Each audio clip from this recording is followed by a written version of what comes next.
Gentlemen, good evening, everybody. Fucking OBS has got the weirdest lag and delay, so I don't know when the stream is going live until like goddamn a whole minute after I hit the go live button. So I don't know if I'm actually recording or broadcasting anything right now. Mark was filtered by the low-level clown world. The sounding doesn't even rank. Yeah, I mean, as Emperor Palpatine would say, Phase Connect and Kirsha leads to abilities that some would consider to be unnatural. There we go. Okay, I think I've got it working now. Cool. Okay. Guys, how's the volume? Can you hear me okay? Is the music too loud? Let me take my headset off as well. I don't need this on since I won't be hearing anything myself.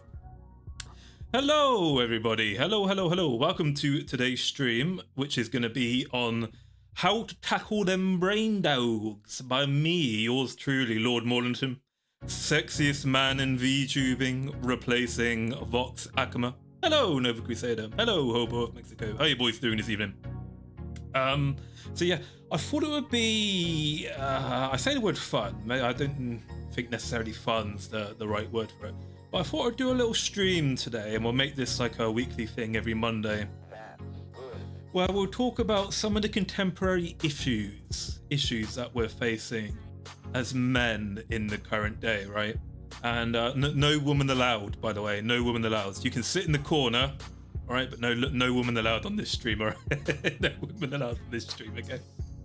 Because I feel like in the current day, we're in this weird spot, right? We've got the manosphere, we've got the red pill bros, we've got the black pill bros, and we've got the nanny state, we've got government, and we've got, quite frankly, way too many women in education who don't fundamentally do not understand the male condition, and they take a look at some of our behaviors and they want to like stamp on it and crush it out.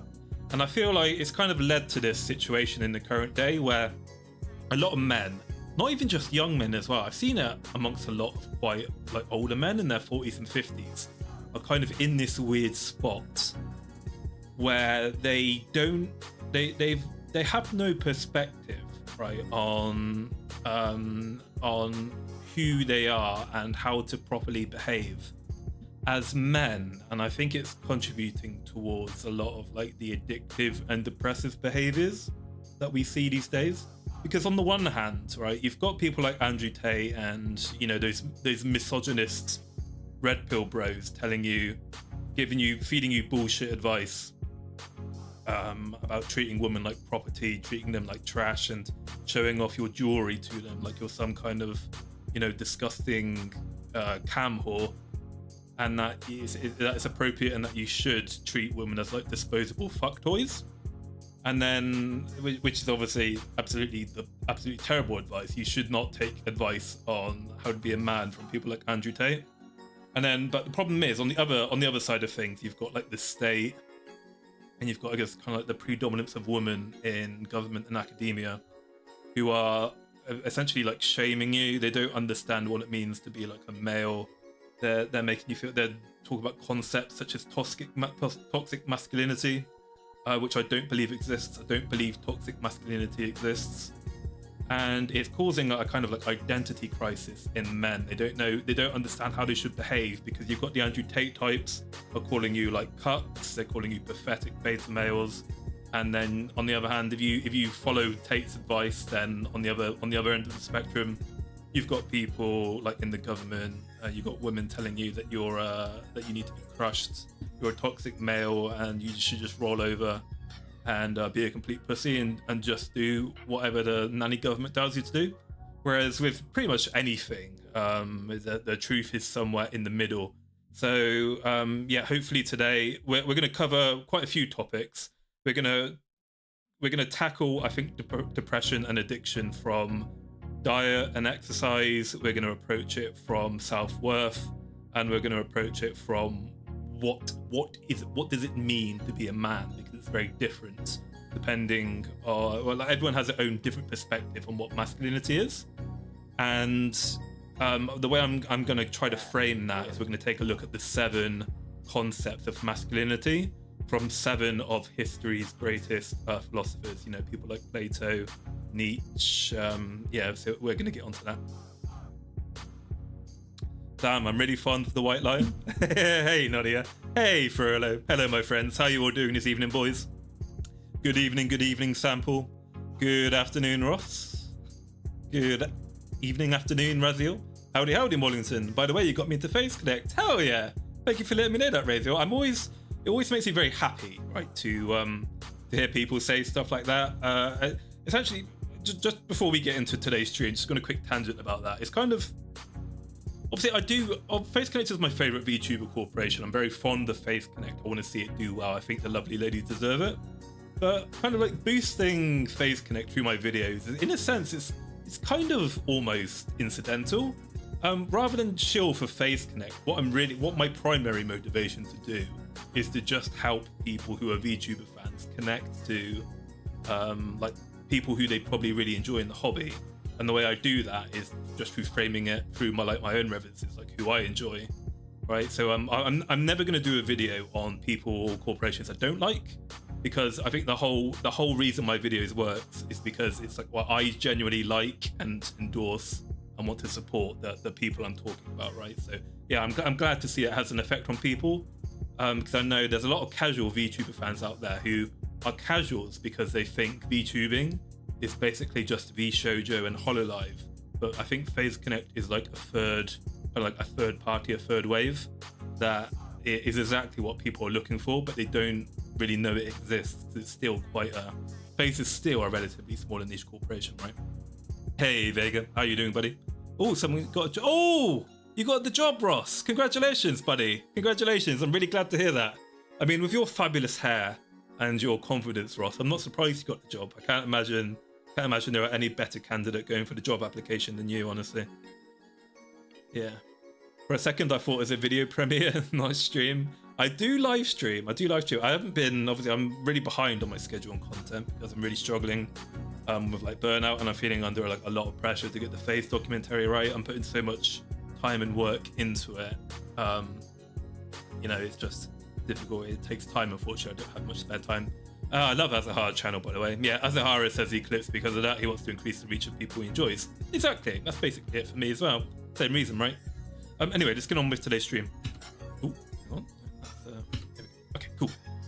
So, on today's agenda, we're going to take a look at understanding what the underlying causes of your problems are. We're going to take a look at diet and sleep, the effect that will have on addiction and depression. We're going to take a look at exercise and body confidence. I think exercise and body confidence is essentially the key to tackling addiction and depression. It's not going to fix it. I'll get into reasons why later. It probably won't fix it. It hasn't fixed some of my like underlying issues, but it's definitely pushed them. It's like cut it down into much smaller slices, and it's pushed it so far back that it's kind of, I don't notice it's there consciously. Like I imagine a psychologist would be able to pick up on it, but I'm able to kind of like just get on with life and not constantly be in that death spiral of misery and depression, because I feel happy about myself. Thank you very much for again, I don't know what CHF is. Thank you very much for the 5 CHF, Vega. Francs, it says francs. Oh, is that francs? What country uses francs? Is that Austrian? It's not French. French use euros. Is it franc? Is francs Austrian? But thank you for the 5 francs, CHF. Don't stress out on the face docs. I try not to, but I don't know. I feel like there's so much pressure as I get bigger and bigger, right? Swiss francs. You're right. Yeah. Okay. Hi. How's it going, buddy? I practice letting the little stuff go. That's the thing in general, right? Letting the little stuff go will make you so much happier. But yeah, we'll get into that. So other than exercise and body confidence, we're going to take a look at masculinity and self-worth as well. I really do like the concept of masculinity, and self-worth is like a fundamental part of who I am. It really matters a great deal to me. I think if you don't care about this stuff, it's almost like I feel like you're kind of broken as a man, right? I think every man is cognizant of his masculinity and self-worth. And I'd say it doesn't have to be your character in its entirety, but you really should, I guess, you should have a higher sense of purpose. You should have like a goal, an idyllic version of yourself, I think, to strive towards, and that will really help in the process of getting over depression and addiction, because of what it can potentially bring you. Hey, Captain Joe, how's it going, buddy? Are you going to do an anger management class? Well, my next week we're going to talk about women, and we're going to talk about how to get a girlfriend and how to just generally be a nice, presentable chap to women, so you can not only get a girlfriend but retain a girlfriend. I think on week 3, so in 2 weeks' time, I'll do something on anger management. Maybe I have a lot of experience dealing with anger management, despite the way I come across on stream. I'm actually quite an aggressive and relatively short-tempered person, but you'd never know it, right? Because I'm able to cope with my aggression and sometimes short temper, right? So yeah, I've got a lot of experience dealing with that. Maybe I might be able to help some of you out with that kind of stuff. I work out and take multivitamins, helps out a lot. Yeah, we'll get onto that in just a sec about working out and proper diet and vitamins and stuff. Idyllic version of myself is already what I do, but with more money. Yeah, joining the club there, Mealy Man, joining the club. My higher purpose is serving the public in both Army and Fire Force. Well, exactly, we'll get into stuff like that. Of course, you're aggressive, you're a furry. I'm a predator. Rawr, gow, as they say. What the Japanese lions say, they say gow, right? Gow, gow. I'm having a hard time accepting the huge scar from my recent surgery. It's hard. I'm sorry to hear from that eye, but at least your surgery went through well. When we get onto the body confidence part, maybe that might help you figure out some coping mechanisms to deal with your scar. I don't want to get too ahead of myself. I tend to get ahead of myself on the agenda and basically talk about the slide in the agenda, so I'm just going to move on before I basically ruin it. Okay, so let's kind of start off with an introduction. Hey, Aloxis, how's it going, buddy? I'm very well, my friend. Donde está me llamo Maulington? Donde está biblioteca? Vamos ir a la playa. Mi tengo fui a Alemania. No me gusta mucho. The real body confidence is dwarf maxing. Yeah, God, stop. You're really tempting me to get ahead of myself. We're going to save it for that slide. Okay. So, just some disclaimers, right, before we get into today's stream.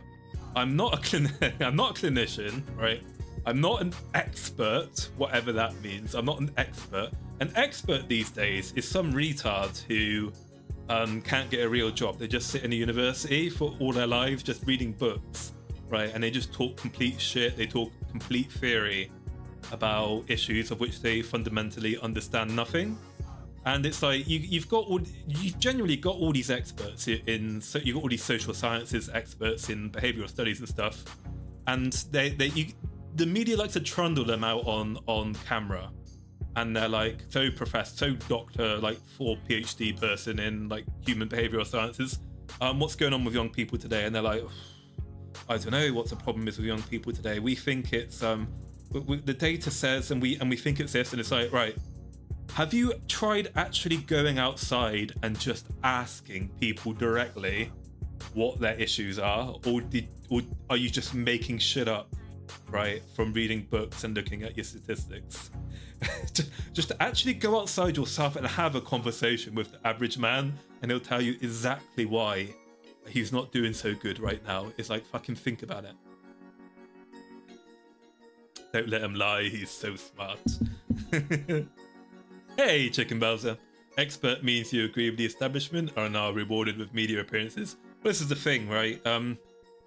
Being an expert and being a scholar is really bad money. So what they do is they will feed any bullshit, they will tell any sensationalist nonsense to get that juicy media or like documentary money. It's the same thing with history, right? There's a clear definition between a historian and a military historian, and you see people with regular history degrees encroaching on the territory of people who are experts in military history, because people don't give a shit about contemporary history. People these days, they just want to learn about military history. So you've got these regular history professors who don't understand the discipline whatsoever think they can talk about military history because, oh wow, military history is basically history, but it's just a different focus. And it's like, well, it's not at all actually. You can tell the difference between someone who's who's a historian and a military historian from the quality of their like strategic insight into how wars are fought and won and the reasons leading up to them. The regular historian doesn't understand, typically doesn't understand, and they have a very superficial grasp of these concepts. But anyway, today's not a rant on how experts are fucking idiots. Let's continue.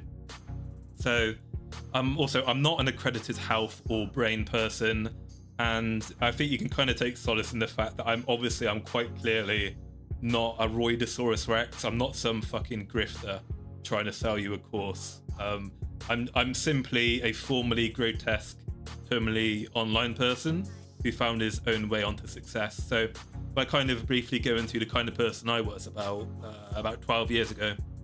So I've said this before on stream, like, about 12 years ago, I was basically Pippa.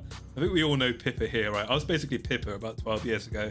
Unfortunately, I didn't have a very successful VTubing and minor E-celeb career to get me out of my mold maxing, like my room. Like I had like several months old foods stacked to the fucking ceiling. I had mold, disgusting food everywhere. I was disgustingly obese. I basically lived on a diet of about 4 liters of insert your favorite soda here a day, and I basically just lived on junk food. Depressed, terminally depressed. I basically lived on gaming. I was always, if I wasn't playing World of Warcraft, I was on the Something Awful forums, shit posting and antagonizing and griefing with my fellow goons, right? So the reason why I mention this stuff is because I'm trying to approach today from the perspective of I guess I'm trying to approach it from the perspective of someone who's from the very bottom and was able to kind of I was essentially able to build like a regime. I was able to build a kind of plan that uplifted me from my like disgusting, unhealthy, depressive state without relying on other people, and I didn't do anything that requires a tremendous amount of like will or strength on the part of you, right? So I'm approaching this from the perspective of kind of like casual, from like the casual, or for someone who's really struggling to just get a start, because you've got a lot of people out there. You know, got people like Healthy GG Gamer, for example, and I love that guy. I absolutely love his streams, but he tends to approach things obviously from the more philosophical, the more theory perspective, right? He talks about why you're depressed, why you have depression, why you get addicted, why you get angry, and that stuff is all well and good, right? It's all well and good to tell us, to give us the underlying understanding of why we are the way we are. But what a lot of people need is they need just like a no bullshit, you know, assistant guide on how do I begin the journey to get rid of my addiction and depression problems, and how do I begin the journey to get fit. Because you've got all these videos of people telling you that you need to go on these ridiculous diets of just eating chicken and rice. You've got like these fasting diets, and it kind of, I think they like jump from nothing to like step 5. So I'm trying to hopefully try to help you get through to step 5 through telling you how to get through steps 1, 2, 3, and 4, right? Stop talking about me. Yeah, well, this is exactly why I did the stream, because I can imagine quite a lot of people who are into anime, VTubers, and video games are, if they're not like this now, then they were in the past. There's a reason why so many people in the anime sphere are genuinely like mentally unwell and need to take their meds. Anime attracts social outcasts, depressives, and people who are just not in a good state mentally or in their lives in general, because it's a fantastic escape mechanism. And yeah, it really, like, anime tends to have subjects and plots that really help uplift us from the things which are making us sad, right? That's why isekai is so popular, because many people fantasize about being the super sexy, ultra powerful Giga Chad who has a woman fall over him for no discernible reason, right? Pippa honestly had great advice. Don't try working out 7 days a week. Instead, aim for once a week and the increase. And that's exactly it. I'm going to get into how to gradually get into exercise. And I'm going to get into gradually how you cut your food portions and eat more healthy. Again, I'm getting ahead of myself a little bit here. But what I want to say is to talk about what I get up to in my free time. I'm a sports sambist. So if you don't know what Sambo is a grappling combat sport. It was invented in the Soviet Union. It's different to combat sambo. You might know combat sambo from people like Khabib Nurmagomedov, Islam Makhachev, Fedor Emelianenko. It's basically a combat sport that combines freestyle wrestling and judo. So I do sports sambo and I do K1 kickboxing, right? And despite doing these two sports, and despite being, if I do say so myself, despite being quite a very strong, muscly man, I eat sugar, right? I eat chocolate buttons, I eat sweets 2-3 times a week. I have like a Domino's pizza or some kind of like massive fast food binge once a week. And because of that, right, I'm not gonna win any Mr. Bodybuilding competition. Right, I don't look like Arnold. I don't look like peak Arnold Schwarzenegger. I do have soft fat. I don't look chiseled. I don't look amazing. But I'm not super fat, and my muscles don't look great. But I'm still very athletic. I'm still strong. I'm still fit, right? I can spend 2 hours having a fucking war with people who are like 5 inches taller than me and have 30 pounds of muscles more on me, right? So I think one thing, when we get onto body confidence, it's important to remember when you're working out and you're getting fit, you need to think about essentially what is the point? What are you looking? What's your ideal? What's the purpose of you becoming fit? Do you want to look sexy? Do you want to win like modeling competitions? Do you want to have a beach body? Or do you want to be functionally fit and athletic, right? Because if you want to, for example, get into combat sports, then obviously or if you want to just be able to defend yourself pretty well in unarmed combat, then having some form of weight on you is actually quite beneficial, because weight is strength and weight is also pressure as well. So because I'm a dinky little 5'8" guy. Obviously wrestling with 6'1" tall Ukrainian, Russian, and like Romanian, Polish men. If I was like a completely lean 155 pounder, it wouldn't go particularly well with me. So we're going to talk about like what do you want to achieve with your physical fitness, and then you can kind of have a diet and exercise regime that meets that. Because yeah, there's no reason you don't need to cut out the sugar entirely.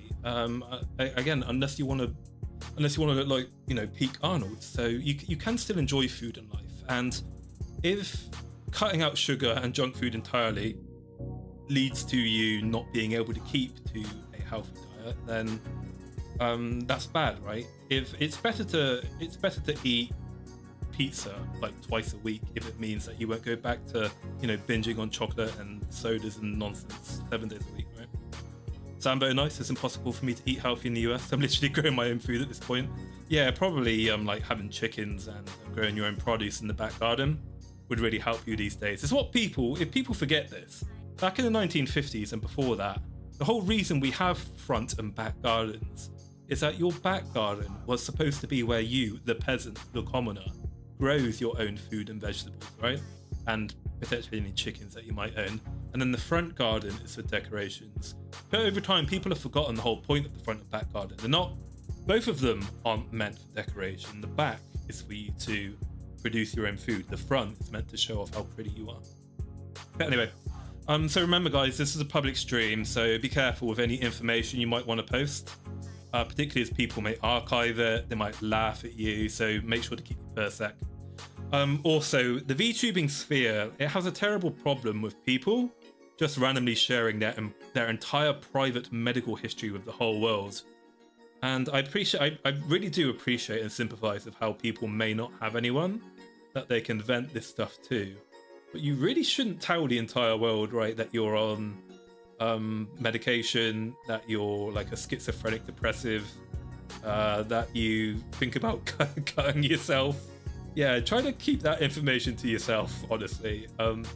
Do you go up to random strangers on the street and say, go, hello there, what's your name? Hello, my name is Maulington, and yes, I dream about I dream about hanging myself live on stream, and I take all these medications. Look, do you want to look at my medications? It's like, yeah, don't do that. Don't do that. You reserve the right to keep stuff to yourself, right? You don't med dump. Try to keep trauma dumping to an appropriate minimum. So we'll get into how to get out of the attitudes which lead you to trauma dumping to strangers on the internet, right? I'm too fucking hell, Ross. 235, bloody hell. Yeah, I mean, I think you are much taller than me, to be fair. I walk around at 175. I'm 175. If I do compete, I compete at 170 or 165, which I'm honestly way too short for. But I refuse to stop eating junk food, and I refuse to weight cut as well. So I don't do too. Honestly, as long as you're heavy and strong, it's not that much of a handicap being short and grappling. It's in something like kickboxing, is where the height disadvantage really screws you. But anyway, so depression and addiction, they're usually linked to each other in an unholy alliance. So if you break one, if you don't automatically break the other one, it becomes far easier to break out of the other one. So if you manage to get out of your depressive state, that will help you deal with addiction, or vice versa. If you're an addictive person, then getting out of your addiction helps with depression, right? If you can figure out something that stops you from like playing nothing but like watching VTubers like 6 hours a week, and then going to bed, going to work, and then watching six VTubers 6 hours a week, getting out of that cycle breaks addiction, and it breaks depression. As we'll get onto later, essentially the key I find to fixing addiction is to have a daily schedule, and to not do one particular thing in excess.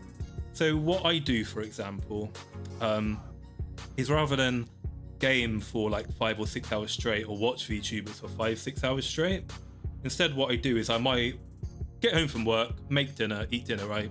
And then I'll work out for an hour, 2 hours, or if I don't work out, then I'll go to Sambo practice. I'll go weightlifting, something like that. Then when I come back from that, I'll do gaming or VTubing for 2 hours. Then after 2 hours, 1 hour of that, I'll go take the dog out for a walk. And then I'll come back, I'll work on a project of some kind, right? I'll start doing video editing, I'll think of some memes. And then after that, another hour or something before bed. And then about half an hour, 45 minutes to get prepared to go to bed, get up early, begin the whole cycle again, right? It depends, people are different, but in my opinion, the key to breaking addiction is to try to break the habit of you doing one degenerate thing that's really unhealthy over a long period of time, and instead breaking your day out into little micro sessions. So we're going to try to unpick that and try to find ways to help you deal with that, basically. Hey, Kara, how's it going, buddy? Schedules and structures help me out a lot. Yeah, I'm glad it has, absolutely.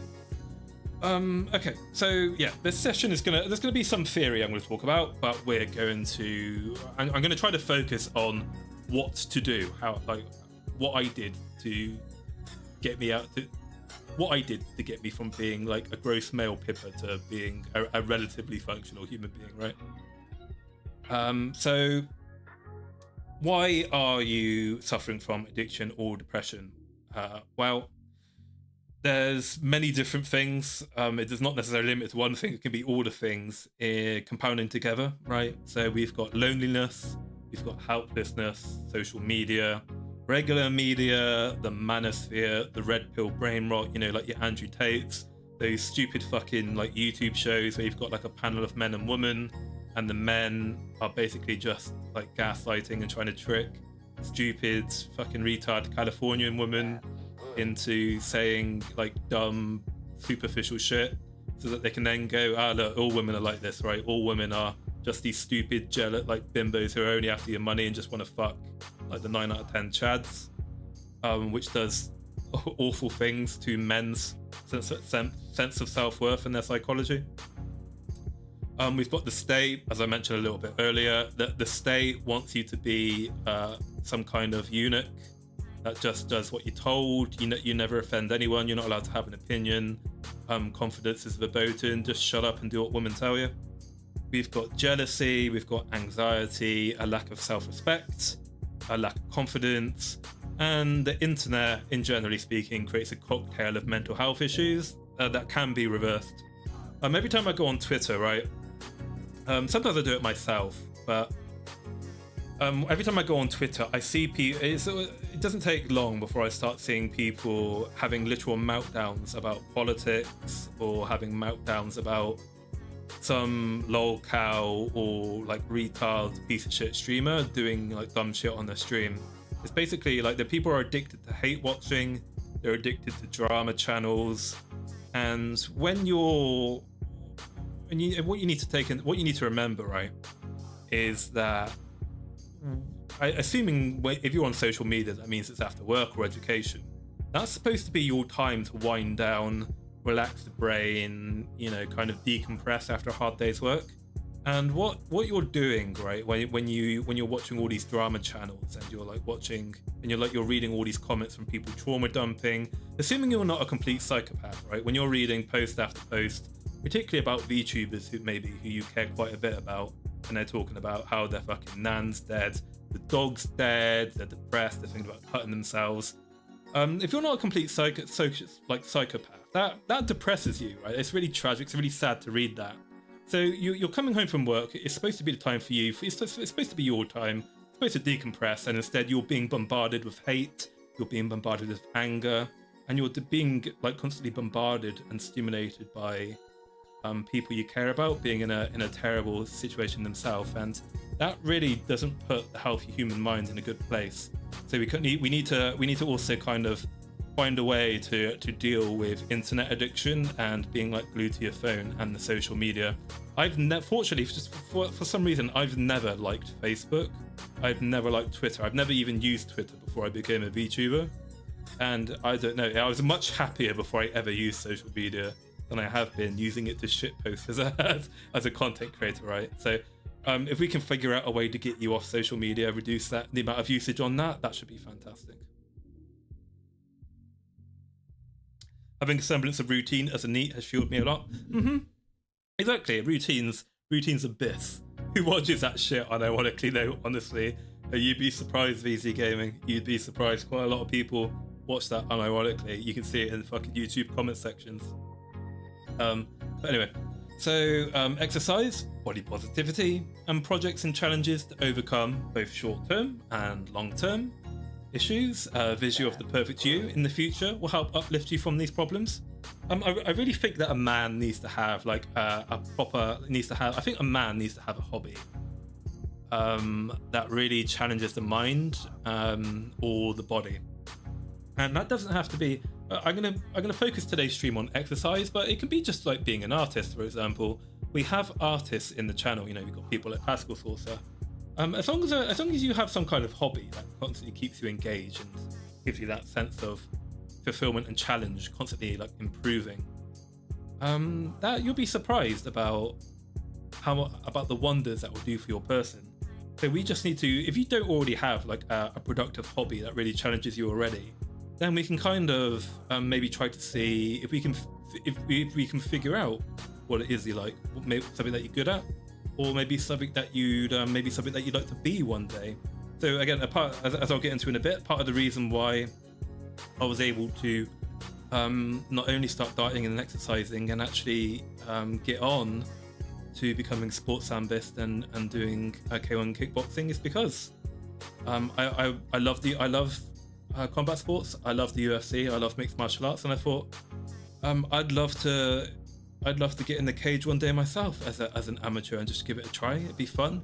It would make me feel great. It would make me feel really rewarded as a man if I was quite good at unarmed combat. So yeah, and then obviously after starting with that and then seeing my muscles, seeing my skills grow over time, I essentially developed almost like a fear of losing it afterwards. Once you gain muscle, once you gain your athleticism, once you start to get good at something, I think in most cases you start to become scared of losing that ability, because it's probably, at least in my case, it was the first time in my life that it was the first physical activity in my life that I felt very proud of myself for, and that I was actually good at, right? Because I've always been, because prior to about 10-12 years ago, I was always, you know, gaming and eating basically. So I wasn't ever picked for dodgeball. I wasn't ever picked for basketball. I always skipped sports day. I always skipped gym class. And if you're someone who's never been, if you're someone who's always been a spaz, physically speaking, that sense of achievement you get for passing guard for the first time in jiu-jitsu, for example, scoring your first real takedown, just has a tremendous impact on your self-confidence. And then what you can do essentially is that you can then ride that sense of you can basically ride that sense of self-worth, you can ride those endorphins to then break out of your other nasty habits. I have OCD and ADHD, so getting into a hobby is not hard. Yeah, that's fair enough. I don't know if I've got OCD or ADHD, but sometimes I get really like hyper focused on the things I'm interested in, and so that really helps me like stick to a new project that I've picked up. But it's a double-edged sword though, because I get hyper focused on things I really enjoy. That also means, because I really like gaming, that also means, right, that I can become addicted to playing a video game, and then I break my little cycle that stops me from being a lazy, slovenly degen. So yeah, you've got to be careful of that. I've been able to essentially condition myself to feel like if I'm doing the same thing for more than 2 hours, I start to feel gross and I start to feel ashamed of myself, right? And I don't really know how I managed to condition myself to do that, but if we can figure out ways to help you condition that sense of shame into you, then hopefully that will help. Again, that will help you deal with addiction, right? So yeah, I'm not going to convince you guys, by the way, of taking like a Spartan sugarless abstinence diet. As I said before, I still eat junk food and sugar. It's about moderation, not abstinence. And it's about matching your physical activity to the consumption. It's about why you want to be fit and what you want to achieve. So let's move on to the next slide. ADHD gang, rise up when we get out of the current obsession. Yeah, you know, I've seen a lot. ADHD and OCD has really been skyrocketing in like the last 15 years or so. And I wonder what the cause is. I wonder if it's something in the water, if it's something in the food and the medications, or if it's just like overstimulation from the internet. You know, you've got people these days, right, who can't like sit down and watch something for even an hour. They can't just focus on that one thing. They need to watch like a video, but then they also need to have music blasting on in the background, while also having like gameplay on the second monitor, which is fucking crazy, right? And so obviously, as the very long form documentary guy, I can quite happily sit down and watch a 3-4 hour documentary and have it on the main screen and have nothing but that. But I see so many people today, they need gameplay, music, they need subtitles, and they need memes and Vine booms constantly blasting in their face in order to concentrate on anything, which is fucking crazy. But yeah, hey Hero, how you doing, buddy? Good to see you, my friend. How's it going, Hero? Hey Cry Hi, how's it going, buddy? Shame can be such a crazy motivator and demotivator at the same time. It can, yeah. There's that famous meme that doesn't get shown around much these days. You know, the meme of your Oshi, and there's that speech bubble that says something like, what does it say? It says something like, "Can you stop fucking around?" in like a dead serious tone, right? I think that's very good. That's a particularly good motivator for VTuber fans. Print off a picture of your Oshi, stick it on your wall, and then get a speech bubble, rather like Pippa or someone, and the speech bubble says, "Hey, stop fucking around and get serious." Right? That'll probably help you guys. Yeah, cheers, Hero. Thank you very much, my friend. Enjoy work, I guess. Yeah, we need to keep the mind busy, or else intrusive thoughts get in the way. It's exactly it. If you can't fix the underlying issues of addiction and depression, you can at least plaster over them, or band-aid, as you Americans say. You can at least band-aid over the problems, right? If you're not thinking about them, then you don't realize you have the problems. Yeah, the do it for her thing, exactly. Hey, Backstash. How you doing, Backstash, my friend? There are studies that show social media makes people more OCD and ADHD. Yeah, I'm not surprised. Once I do, I'll fight you over it. Hey, lemons, do it for her. Yeah. Gotta be careful with sugar replacement. Discovered that maltodextrin is worse and in my stevia. Oh, really? Yeah, I'm not a dietitian. I just eat whatever the fuck I want and exercise. I eat it in moderation and just exercise and weightlift a lot, and that just seems to work fine. So I don't know. I'm not a dietitian, I'm afraid. What if your Oshi punches you? I think most VTuber fans are into that kind of thing, right? I use Madoka Kaname as inspiration, unironically. That's good, right? That's good. It's not something I've brought up. It's something I've mentioned on stream many times before. I don't have a slide on it, but I think people tend to laugh at VTuber fans who... The Kapipis are a good example of people who unironically look at Pippa as some kind of inspirational and aspirational figure to stop being a worthless, basically a disgusting, worthless NEET, and to get out there and achieve their dreams, right? And people frame that as, look at these fucking weirdos idealizing this silly pink 4chan yabbit. But if it works, it works. I don't think it's shameful to get like your inspiration and to get motivators to achieve greatness in life from a VTuber.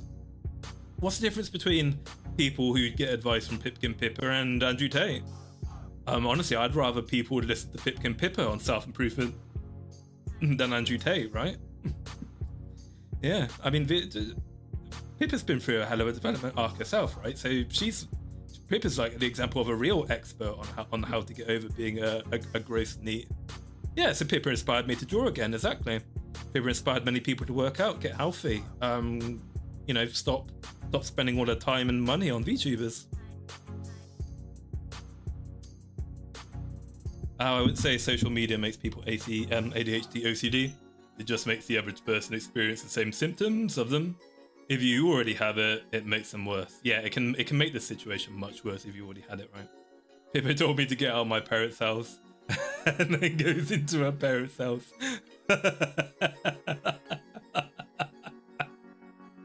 Well, look, here's the thing. With the economy the way it is at the moment, with housing prices and whatnot, there's no shame in moving back in with your parents or living in with your parents at the moment. It's a smart thing to do. It's the thing, right? There's a reason why immigrant families do so well despite coming from very poor areas when they like move to very rich first world economies like the United States. It's because not just the first generation, but the next 3-4 generations of that immigrant's family, they all stay in the same household. They all pool their money together. They do each other's childcare. They look after each other. They buy each other, you know, food and shit. Yeah, it's the individual. I understand it, right? Because it's like, it's good to not have your parents constantly like on top of you. My mum's terrible. My mum still like treats me like I'm 8 years old instead of fucking 31. So I do get it. Yeah, so it's like, yeah, being around her for too much can get annoying, right? It's like my mum's the kind of person where if I go out to like dinner or something with my mum, right, bearing in mind I'm 31, and the fucking like waitress comes over and she's like, what do you want to order? My mum immediately looks at me and goes, what do you want to order? And then she tries to fucking order it for me, and I'm like, mum, I can order my own food, thank you. I'm 31. I've been in the military. I've worked in senior management. I get screamed at by very senior people for not fixing their bullshit engineering problems on a daily basis. I think I'm capable of ordering my own food. Thank you very much. But yeah, don't be ashamed of being with your parents. It saves you a lot of money. It might help you connect with your parents more. And honestly, assuming you've got a good relationship with your parents, it's I think it's good to keep in contact with them and let them know that you're there to look after them. Because then hopefully if you have kids, it'll pass you that kind of attitude might get passed down to them. Do you want your kids to just stick you in a care home and forget about you, or would you like your kid to, like, if you're sick or sick or injured, would you like your kid to like think to, you know, stay at home and like care for you in your final days, right? Generational households are great since you get a support system with your family. It is. Unfortunately, not everyone's cut out for parenting. And yeah, a lot of people these days have very bad relationships with their family. But we've got a lot of single mother households these days, right? So yeah, not very many people have a nice stable family household that they can do that anymore, sadly, which is a shame. I think that's something we need to figure out as a society and fix, is how we feel with like massive family dysfunction. But anyway, so one thing I often see on the internet, and I think sometimes it's just memeing, but I see a lot of people genuinely ask this question. So, you know, you see people say, can someone please tell me how to lose weight? And please don't tell me to just sleep 8 hours and drink water. I need real advice, please. I can confirm from personal experience, no, seriously, like sleeping 8 hours a day, or 7 can work too, 7 to 8 hours a day, and drinking a lot, and regularly drinking a lot of water so your piss isn't yellow or like dark orange or whatever, really does work fantastically well. If you can't be fucked to work out, if you don't want to cut your food portions, just getting more sleep and drinking more water leads to drastic weight loss alone, particularly in the face. You also feel much better as well. So yeah, I'm someone who's addicted to soda. I'm addicted to Coca-Cola, and I used to drink about 1.5 liters to 2 liters of soda a day, and now I'm down to 1 tin a day, so that's 330 milliliters. And the way you go about that, if you're really struggling to break off of the soda addiction, is I'd recommend basically transitioning to carbonated water, flavored carbonated water if you can. Carbonated water isn't as good for you. Sugar-free, by the way, carbonated water. Sugar-free carbonated water isn't as good for you as just regular still water, but it works. It's much better for your teeth. It works much better for your health-wise, than drinking full-on like fat or even diet sodas. Okay, so yeah, I guess kind of my advice would be, don't drink any more than 1 tin a day. You don't need to cut it out entirely. If you're struggling, if you really need that hit of having like an ice cold fizzy drink going down your stomach, you can't handle like the bland, flavorless kind of taste of regular water, get yourself like a big jug, right? Like get yourself a big gulp of like lime and lemon flavored carbonated water. It will have the same effect on you. It'll make you feel much healthier. But I would recommend, if you can, to try to stick to still water as much as you can. Yeah, and again, I think one of the ways to help you stop drinking so much soda is to not buy it in bulk. Even though it's less economical to not buy it in bulk, I tend to find, right, that if I've got a 6-pack in the fridge, then my mentality is that I want to ration that. So I think, right, I've got a 6-pack in the fridge. I've already been shopping. I can't be fucked to go shopping again. So if there's 7 days in a week and I've got 6 packs of Coke, then I'm gonna drink, obviously I can't even drink one a day without running out. That's kind of my mentality, right, with not consuming things in excess. How do you handle porn addiction? I think porn addiction, I haven't got a slide on porn addiction in this one, but we'll cover how to deal with porn addiction. It will come into the exercise and the exercise to self-confidence issues. I used to, again, going back 12, 13 years ago, I used to have a porn addiction, and the way I got out of my porn addiction, unironically, was to just lift, was to just work out, and then I stopped getting the hornies. Yeah, so I'll go into more detail in a bit, but the too long didn't read is, if you want to get rid of porn addiction, work out, lift weights, go boxing, go wrestling, go grappling or something. I don't know why it happens, but yeah, your urge to masturbate and goon will sharply decline. American soda is different beast than Europe soda? Is it? Is it because of the high fructose corn syrup? I don't actually know the difference between the two sodas. I have the unique problem of being unable to gain weight. I'm 24 and don't gain more than 130 pounds. My all-time record for weight was 142 pounds. Yeah, oh, that's interesting. Unfortunately, I can't help you. If you're a very skinny guy, I'm afraid I'm not going to be able to be much help for you to get you to a stronger athletic weight. I can only really help people who are fat and gross to not become fat and gross on this stream, I'm afraid. Too tired to be horny, it works. For me, Ross, it's not even a case of being too horny to work, too horny to goon. I think it's more of a case of, particularly because I do combat sports, after I've just had like a fucking fight with a guy, it's like, I don't know, I'm just in that, I'm sore and I'm hurt, right? And the blood's pumping, and I'm like really active. I want to get on things, so I just don't feel horny. Is the thing. So it can actually become a problem. It might kill your libido too much, right? There might be a time where you need to turn on the horny for the sexy ladies, but because you've just spent 2 hours fucking wrestling with Oleg Tarkovsky on the mat, who's just been like fucking blastable legging you and like slamming you on your shoulder blades for the last 2 hours. It's like, sorry, love, I'm not in the mood to give you the old in and out at the moment, I'm afraid.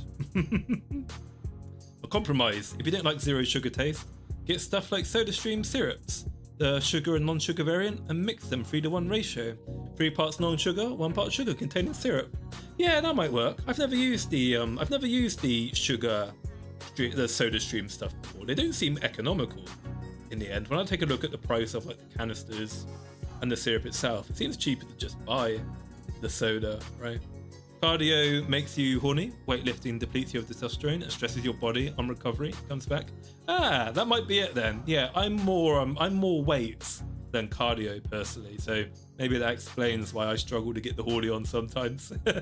Why I don't feel the horny. Yeah. Okay, sorry. Yeah. So where were we? So yeah, when it comes to your diet, right? Try to avoid eating the big plates of pasta. I'm half Italian. I was taught how to cook the Italian way from my Italian grandfather chef.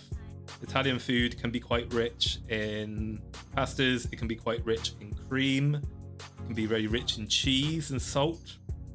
Salt not so much. It depends. There's quote unquote Italian. There's Italian American food. It's a bastardization of regular Italian food. Italians are quite sparing in their seasoning, spices, and toppings, because Italian food is meant to be about enjoying like a union of multiple tastes, whereas Americans are like, nah, just fucking drown that shit in cheese and salt, right? But one quick win, if you can stomach it, is instead of eating pasta, try to substitute it for rice instead.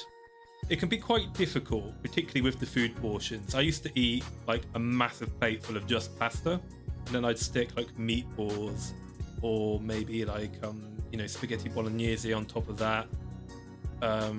Like massive amounts of red meat. I used to regularly eat meals that were like for 2 to 3 people. So instead of making big massive plates of pasta, instead you can buy rice, and buy rice that's kind of, again, pre-packaged already into portions. It might not be the most economical thing to do, but if you do have the money, I find like having a sachet of rice which says this is a portion of rice to eat for your meal helps you get into that mentality, and it helps train your body into thinking, okay, I've had enough food now. I've had my sachet of rice. That's what my portion is supposed to be. And I'm having some vegetables on the side, like having some corn, having some peas, having some like a chicken breast on the side can really help with that. Yeah, you don't want to eat too much salt either. Salt's really bad for you. Salt obviously keeps the water in. It makes you dried up like a prune, and it undoes a lot of the good work that the water does. So yeah, try to keep the salt consumption down to an appropriate minimum. I'm also addicted to salt. If I could, I would have a 1-to-1 ratio of food to salt, but that would kill you. And I guess kind of like the way I deal with my salt addiction is I buy sweet and salty popcorn. And I find that eating sweet and salty popcorn's rich in fiber, and also I find that popcorn is really good, like low-calorie way of dealing with cravings for sweet and salt consumption. So I find it much easier to eat not so much seasoned food if I've got that kind of snack on standby. So I would recommend that. I cut salt almost out and just use pepper. Yeah, pepper's a great substitute. I really like garlic. Italians will murder me for saying this, but I do like to drown my food in garlic sometimes. So I'd say experiment. Take a look at all the different kinds of healthier spices and seasonings out there that you can put on your foods. Anything but salt and sugar normally is pretty good. I'd recommend garlic personally. I eat a shit ton of salt constantly, but I don't use salt to season anything because it's salty enough. Yeah. Italians use garlic? Not very much. No, they use a little bit of garlic. But it's because it's more of an American and British Italian thing to like drown shit in garlic. For some reason, I've struggled to sleep these past few days. Keep waking up absurdly early. Could be stress, as Dasha. Could be sleep apnea. It could be a weak tongue. It could be I don't know what your body type is, right? It could be being overweight. I used to have sleep apnea when I was younger because I was overweight, so I had like a really soft palate and I had a very weak tongue as well, so that would cause me to all day, and then you don't get much sleep. It disturbs it. It could also be the layout of your pillows. So I've always been a 2-pillow guy, and recently I switched to 1 pillow, and I've noticed that 1 pillow now has made my sleep much better. Something to do with my posture when 2-pillowing is terrible. So yeah, it could be that. Try 1 pillow if you use 2, maybe that might make it better for you. I just got from school and ate a bunch of junk. Hey Yoko. Hey Yoku, how you doing, buddy? Hey Com, how's it going, my friends? How's it all going? When it comes, the thing is, I don't know how old you are, Yoku, but when you're a teenager, when you're a kid, it's kind of more acceptable to come home from school, and eat like a bunch of bullshit. You're young, you're probably active. You're active at school, you got gym class, you do things in the day, but when you get to my age, it's really difficult to lose the weight that you put on. So it's more of when you're in your mid-20s, kind of like early 30s, is when you really need to be careful with the shit you're putting into your body. I bake almost everything and cut out oils. Oh wow, bloody hell, Ross, Ross. God, you must have the ladies all over you, Ross. You're like a self-made man, Ross. You can do everything. Also, pray Panko didn't hear that. Look, Panko. Italians who get all fucking fussy and funny with proper like Italian recipes and foods annoy me. Just let people enjoy what they want. If I want to drown my spaghetti carbonara in garlic and cream and whatnot, that's my business. I mean, I do agree that a carbonara shouldn't be made with cream, and that instead of salt, it should be cooked with pancetta or bacon. Just let the natural salts in the bacon or pancetta season the carbonara. But if people want to drown it in cream, if people want to use bacon instead of pancetta, if they want to, just let them do it. Just let them enjoy it. It's not fucking. Every Italian thinks they're like the master chef, and I've had food cooked by Italian people before who think they're hot shit, and it's bad. Italians are just as bad as cooking anyone else is. Make bolognese with tomato sauce. Yeah, I wouldn't say I'm not a big fan of bolognese with tomato sauce, honestly. But anyway, you have to find a diet that works for you, otherwise you'll relapse. So not everyone can handle that Spartan, just eat chicken, rice and vegetables diet. And as I said before, you don't need to do like these ridiculous hardcore diets unless you want to look like a supermodel. Yeah, having sugar in your diet, drinking sodas and eating junk food, it's not going to make your muscles are going to look quite your muscles are going to look a bit softer and doughy. But it's like, who cares really, unless you're looking for the ideal beach bods. It has no effect on my ability to be athletic and to do combat sports. So you should focus more on functional strength and athleticism. You shouldn't worry too much about, what you actually look like. You're not that bad. I think I'd rather look upon someone who's clearly muscular and athletic but has a lot of puppy fat than looking at someone you know, who basically looks like Asmongold, right? I'm going to bully Asmongold for a minute because he's talking a lot of, he's saying a lot of ignorant, stupid shit about the UK. So I want to light Asmongold up a minute. Asmongold looks like one of the fucking broken from World of Warcraft, right? He looks like, he unironically looks like that halfway point between Gollum at his final stage and Gollum when he's like been corrupted after having the ring for 100 years. That's exactly what Asmongold looks like. Yeah, Asmongold's at that point where Gollum's starting to lose his mind and he's like started eating raw fish for the first time. That's the Asmongold physique. Yeah, give me someone who's like fat over that any day of the week. Actually, let me get it. Let me see if I can find. Let me get it on the stream. See if I can actually find that clip so you understand exactly what I'm talking about. Right? I'm really good at doing comparisons of like what internet personalities. Here we go. Yeah. Okay. Let me get to the stage. Sorry, one sec. I've got my headphones on, so I don't know if this is really loud. Let me turn the volume down a bit.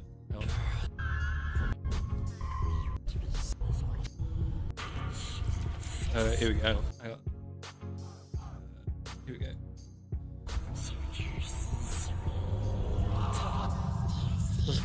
No, look, he's Asmongold!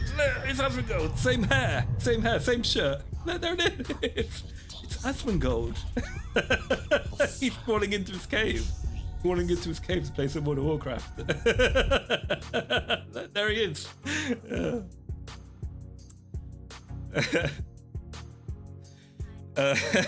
Anyway. Yeah, so one thing you need to try to avoid, right, is you need to try to avoid habitual behaviors, such as snacking on chocolate or potato chips. I'll try to Americanize my language so you understand, so you understand what I'm talking about. Because if I say crisps, you're like, "Oi, mate, what's a crisp?" That chewing scene was disgusting. It's pretty gross. I do like raw fish, but I like it when the Japanese prepare it as sashimi. I don't like it when it is literally like grabbing a fish from the ocean and biting it into people. Is Asmon wrong in general? I think he's Forever a Weeb. I think he's off the mark as default. Do you mean like in all of Asmongold's take, or do you mean like regarding the UK stuff in particular? Because in regard to Asmongold talking about the UK stuff at the moment, he's being a complete ignorant fucking retard and is completely far off the mark. But I understand why, as he himself says, he knows literally nothing about the UK. He has, as he says, he has no idea of what's going on or why. And he's come out and said that, and it's like, yeah, we can tell, but that doesn't shield you from criticism. You can't come out and have a hard take, have a hard stance on something, and then go, well, you know what? But the thing is, guys, I don't care. I'm not British. I don't understand what's going on. It's like, well, shut the fuck up then if you can't take the heat. You don't have to have an opinion. Don't have to have a take on it, Asmongold. Right, but I do the same thing. I did the same thing with like the Donald Trump, Joe Biden stuff. But then when I talk about that stuff, I don't turn around and go, hey, please don't shout at me. I don't know what I'm talking about. It's like, no, I own it. Right, I own it. I'm just doing it for content. And it's like, yeah, quite rightfully, call me a fucking idiot and say I don't understand what I'm talking about. Completely fair opinion.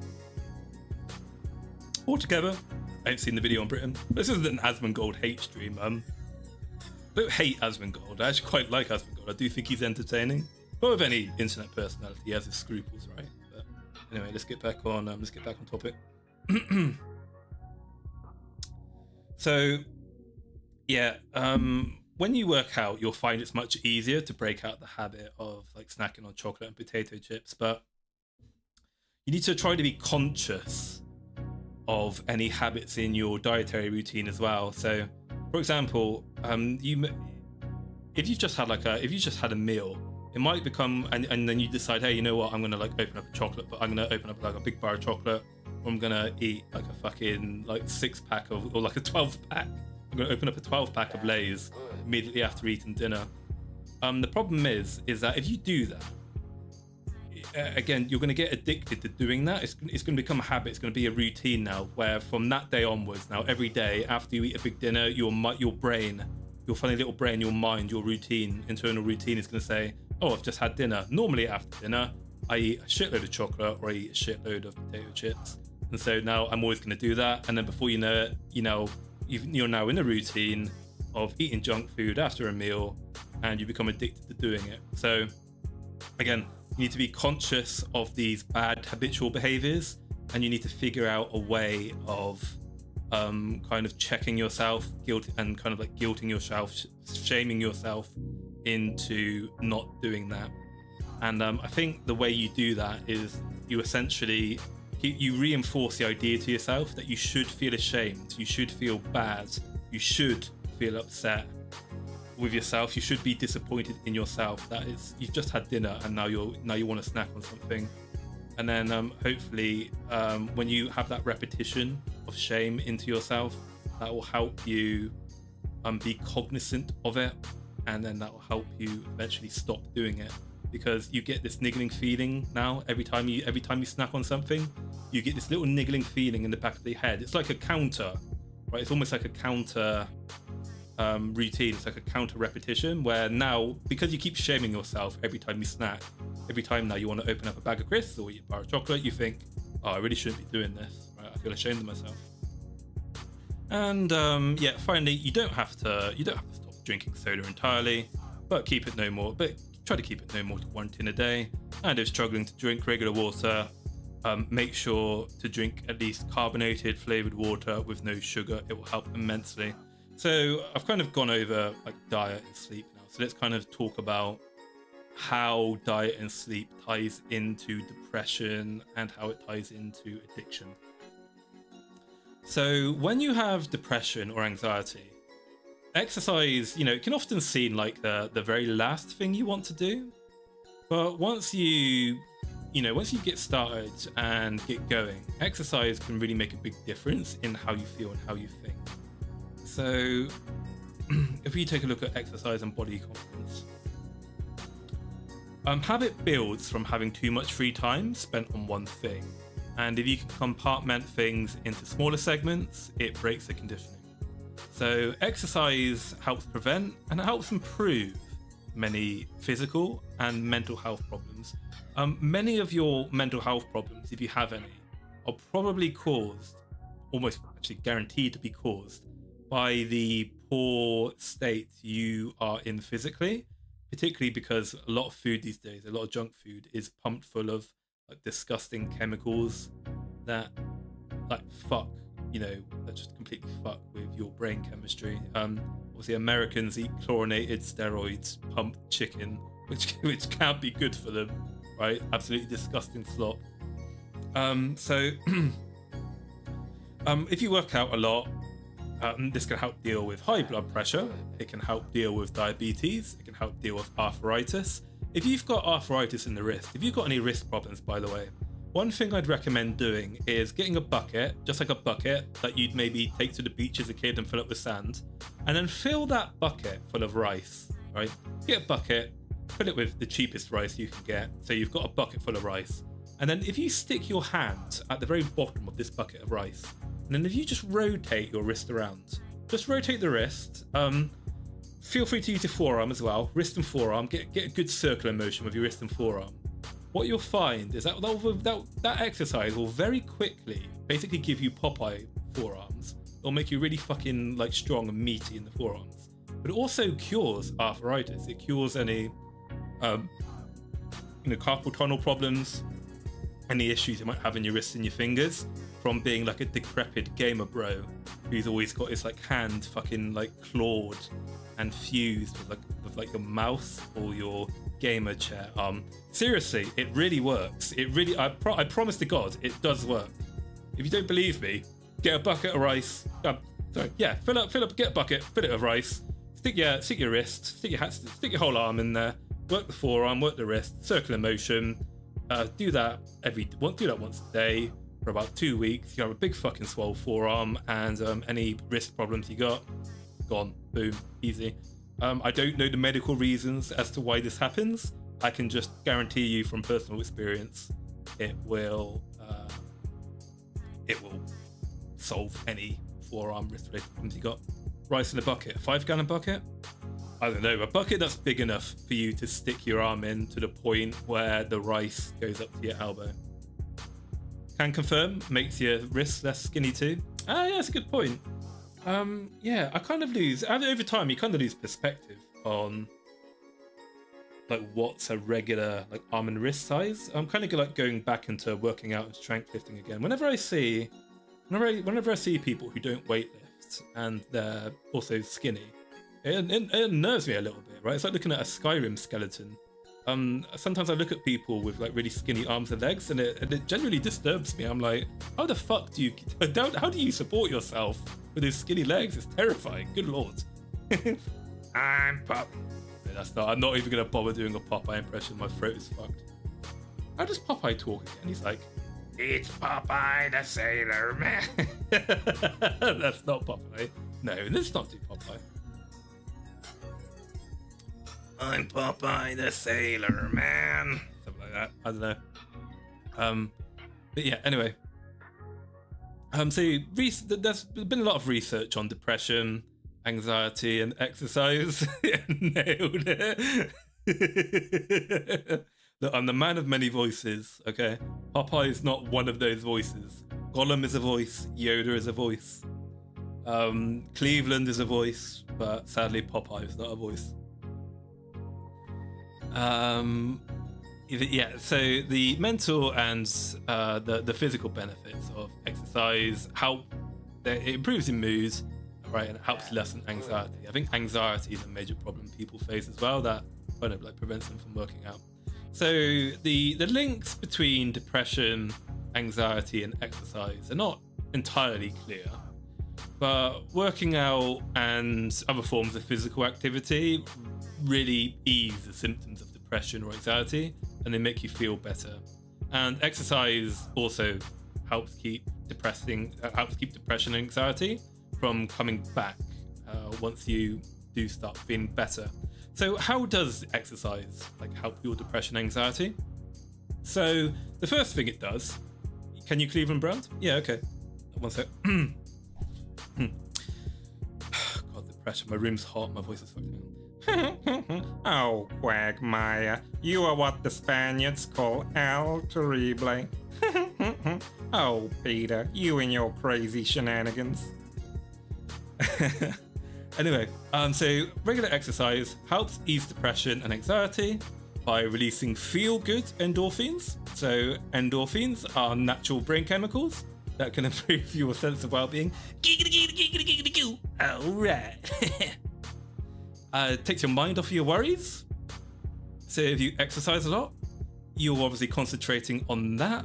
You're thinking about something else instead of worrying about whatever it is that's causing your depression and anxiety. It helps get you away from that cycle of negative thoughts that feed depression and anxiety. Regular exercise has many health and emotional benefits. It improves your confidence, and confidence is key. If you have a lot of confidence and you feel happy in yourself, then you'll start to see your mental condition improve dramatically. So meeting exercise goals or challenges, even small ones, can help boost your self-confidence. Getting in shape can make you feel better about how you look in particular. I think many guys, particularly VTuber fans, are obviously they're lonely, they're maidenless. So I think if you and like a lot of people, I think feel like they're like they feel like, you know, they're like 2 out of 10, 3 out of 10 that women will even give them the time of day. When you work out, you get fit, you exercise a lot, you start to almost get a bit arrogant, and you start to feel really good about yourself, and then you'll find that a lot of you stop overthinking things so much, and you start to gain that confidence to approach other people in a social environment as well. I think the fear of approaching not just women but other people in general, like anxiety and social awkwardness, is very big in VTubing. And again, I think that's because a lot of VTuber fans, gamer fans, spend a lot of time on the internet, not socializing with other people physically. They're not in the best of shape. If you work out, you exercise a lot, it will fix a lot of now Quagmire on Tinder is in my mind. All right. But yeah, getting on to more social interaction. So exercise and physical activity, not only does it help you essentially have the confidence to reach out and meet other people, but it also gives you the chance to actually meet and socialize with others. Just sharing a friendly smile or greeting as you walk around your neighborhood can help your moods. Obviously, grappling in particular is a sport that's very big on sportsmanship, friendship, and respect. It has to be, because we entrust each other to throw, trip, sweep, or take down each other in a safe and respectful manner. Obviously, it sounds very homoerotic, right? But you think about what you do in wrestling or like Brazilian Jiu-Jitsu, for example. I'm one very, very sweaty man dressed in skin-tight lycra, and I'm basically hugging another man on the floor in very sweaty, in skin-tight lycra. We're literally breathing right on top of each other. I've got him in side control, right? I've got him I've got him in a tight grip. He's trying to rip my arm off. It gets you really comfortable. It makes you really comfortable with rain, I find. Ever since I've started grappling and smashing my sweaty body against another man's sweaty body, it's really helped me not be bothered by the rain, so I can walk around in the rain in a t-shirt now. Grappling has similar effects as hugging does. I imagine it does, right? Because it's a no homo. It's a form of skinship, right? It's a form of contact. It's a form of touch. I think a lot of people these days are very touch deprived. They don't have a girlfriend to get hugs or kisses from. Obviously, as guys, it's super gay to hug other men. Obviously, depending on how old you are, you probably don't get like hugs and kisses from your mum or your dad anymore, right? Not that I ever got hugs and kisses from like dads. That's weird. I don't know. I think giving dad hugs and kisses is weird in my opinion. You're making me think of that furry convention from years ago. Christ, I messed up. Is that DashCon? Is that FurryCon? Yeah, I've watched a lot of those documentaries on those weird degenerate cons. Imagine wrestling, man. Imagine wrestling men. I want to wrestle Maulington. I fucking love grappling. Grappling is so much fun. I love sweeping people, and I love just like fucking blast double-legging people and torpedoing them halfway across the room. It's so much fun. If any of you guys don't do combat sports, I really would recommend you find your local wrestling, jiu-jitsu, judo gym, and like discover, like I did about 10 years ago, you'll probably find you discover that you really just enjoy throwing people on the floor or tripping them up. It's a lot of fun. You know how you get some people later in life discover that they like shoplifting, or they discover that they like arson, for example. One thing I discovered later in life is that I really like pushing people over. But I particularly really enjoy ramming people over. Right? Should have been a police officer or an American football player or a rugby player, I guess. Anyway, what was I? Yeah. So also regular exercise, it helps you cope in a healthy way. So doing something positive to manage depression or anxiety, it's a healthy coping strategy, right? You don't need to fix you don't need to necessarily fix the underlying problems in its entirety. That might take a very long time. It might never happen. So just kind of building a bridge over the problems is sufficient. So trying to get better, trying to feel better by drinking alcohol or dwelling on how you feel, or kind of like just hoping that the depression or anxiety will go away on its own can lead to worsening symptoms. This is kind of gets into the reason as to why I really like fucking get annoyed and despise my fellow British people, is that British people never shut the fuck up. They never stop fucking moaning about how shit the country is, how their life is shit, how their pay is shit, and how unhappy they are in life. And all they ever do, they always just moan, fucking moan. They do absolutely nothing to deal with the problem, and then they always like pull down other people who are trying to lift themselves out of depression or poverty or whatever. It's like the crabs in the bucket mentality. Pisses me the fuck off, right? Look, yeah, yeah, life isn't fair. You may not be as rich, well off, or have as good as family. Your parents may not own a law firm in California that brings home like billions a year. Your parents may not be a partner in the law firm. Just sitting around and being a victim, feeling sorry for yourself and complaining isn't going to do anything. It's all on you to do what you can to uplift yourself, whether it's in work or whether it's in your like physical or mental state, to actually do something and make some meaningful change to bring yourself out of that. No one's going to do it for you. People might be able to help you. They might be able to show you the way, lend you a helping hand, but it's up to you to grab that hand. It's up to you to get up and actually do something about it. Like, stop. This is one of the things that kind of like motivated me to not just stop being a disgusting fat NEET, but to also apply myself in like my career, and like just apply myself in work and moving up the career ladder in general, right? I basically got fed up of just fantasizing about owning, you know, nice cars and nice things that I'm really interested in. I'm really big into cars. I got like sick of seeing other people, you know, drive Aston Martins and thinking, oh man, it'd be lovely if I could own one of those one day. And I thought, you know what? I'm fed up with dreaming about it. I'm fed up with fantasizing about it. Let's do something about it. Let's get on and learn a trade. Let's improve our qualifications. Let's apply ourselves more at work and try to get a promotion. And if my boss or company, for example, doesn't want to promote me, doesn't want to give me further opportunities, any training or development, then I'll fuck off and go somewhere else who will give me that opportunity and will pay me more money.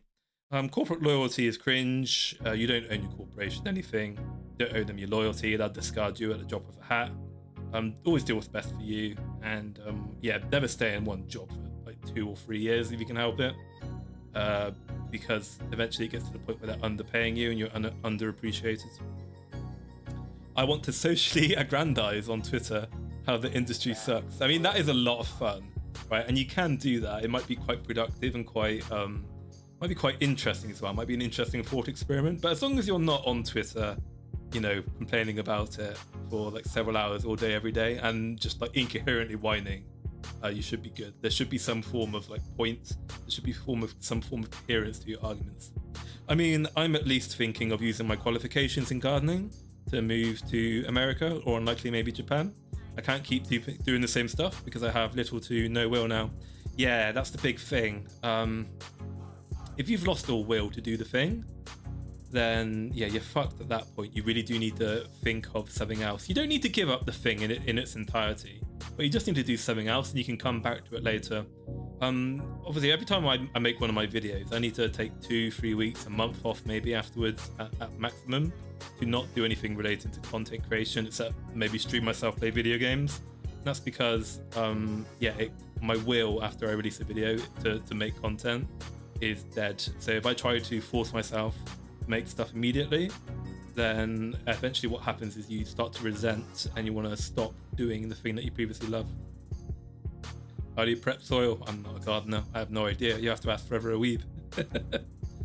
Anyway, so moving on to the next point. Is structured exercise the only option? So I've been doing some research, and apparently physical activity such as regular walking, not just formal exercise programs, really helps your mood. And that relates to my own experience. So the way I started off my physical adventure was I was too just lazy. I was too stuck in my ways. I was too much of a procrastinator to start going to gyms to work out and going to combat sports gym to learn how to fight in the first instance. So I had to basically gradually build my way into doing that. And the way I did that was, while I was able to muster the motivation to just walk, for about 30 to 40 minutes a day. And what I did as well, personally, is I bought a set of 15 kilogram dumbbells from Amazon for $20, just a cheap, shitty pair of plastic dumbbells, 15 kilograms. And then what I did is I found a weight that I could bicep curl. And in the first instance, the maximum amount of weight I could bicep curl at the beginning was 5 kilograms. And I could do one set of about 5 or 6 bicep curls. with these dumbbells, and that was all I could do, right? Then my arm would basically give out. My arm was dead. And between the 30-minute walk and like 5 minutes of doing one set, mind you, this is only one set of 5 to 6 bicep curls. That was my like only exercise routine for, I'd say, about 2-3 weeks. And then after 3 weeks of doing that, I started to notice changes immediately. I started to notice that my love handles had started melting away quite quickly after only 3 weeks. I'd also noticed that I had a lot more energy and I was in a much better mood thanks to the walking. But what I also noticed as well is that even though I was only doing one set of 5 to 6 bicep curls of 5 kilograms, I started to get I had mosquito bites on my arms. I was building muscle. For the first time in my life, I didn't just have flabby, weak arms. I actually had muscle. I had a bump. I had a bump of muscle coming out of my arms. And when I saw muscles develop on my arms for the first time, that was probably the biggest boost, and probably still is to this day. It's probably the single biggest boost of like self-confidence and almost like pride in my physical self I'd ever experienced in my life. And then from that sense of achievement, from that sense of pride I got from getting just a little bit of muscle for the first time, I was able to then ride the momentum of those positive feelings to essentially break out of all the other little nasty habits I had, right? Because essentially what I had is as I felt better about myself, so I was more motivated to go out and do more things, and also I was now faced with the prospect that I was now afraid of losing the muscles, and I was afraid of losing the work that I've just gained. And it's like I wouldn't call it maybe a domino effect. No, snowball effect. I call it a snowball effect, right? The more gains you get, the better you feel, the more you want to push yourself to get more gains.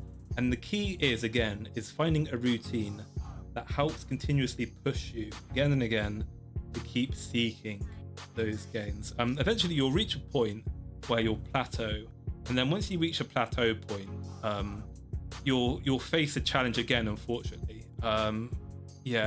You can get over the initial difficulties of never working out to working out and being healthy, but eventually the muscle gain will stop and the weight loss will stop. And then when that happens, you need to start probably looking into proper dieting and exercise routines to make more gains. But sadly, it doesn't get any easier. Once you reach that plateau point, it's almost like going through the beginning stage again.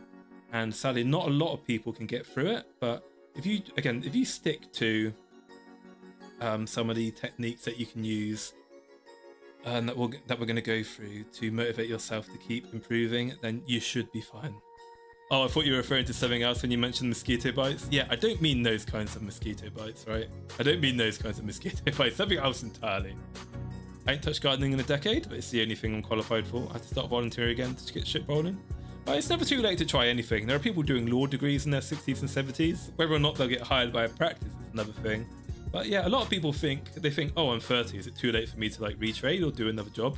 Absolutely not. If you're 30, you still got another 35 fucking years left of work in you. So like, get on it, right? You don't need more than 30 to 40 pounds of dumbbells, and you can get stronger than you think. You can, exactly, Ross.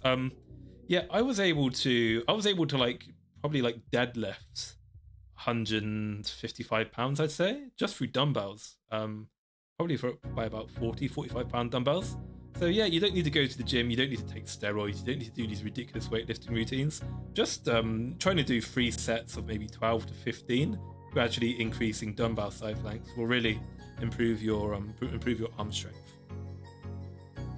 So when you think of the word exercise, right, you may think of running laps around the gym, but exercise includes many different activities that boost your activity level to help you feel better.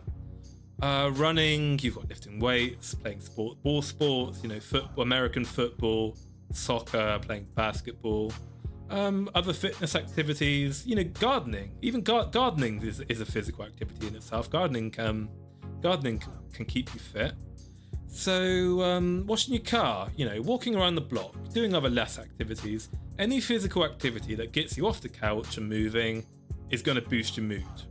It's going to get you out of the habit of just sitting around and doing nothing when you come home from work or school. And you don't have to do all your exercise in one sitting. You don't have to do it immediately. And you can take rest days. You can break. You don't need to do it 7 days a week. So I think maybe you need to broaden how you think of exercise if you're struggling to do it. Find ways to add small amounts of like your physical activity throughout your day. So for example, you could take the stairs instead of an elevator, assuming you're not disabled. You could park a little further away from work to fit in a short work. Or if you live closer to your job, maybe you could walk to work instead of biking to work. If you want to go shopping, instead of taking your car to the shops, walk to the shops, earn your treats, earn your shopping. One fun thing I did, right, again, because I was quite a shy person and didn't feel like going to the gym. One thing I did as well when I was like trying to lose weight was to walk up and down the stairs of my own house. Time and time again. I walk up and down the stairs about 10 times a day, and that made me lose an awful lot of weight really quickly as well. Stairs are pretty good. And then what you can do as well is with your set of home dumbbells, your cheap dumbbells that you got from Amazon, take your dumbbells with you as you walk up and down the stairs, right?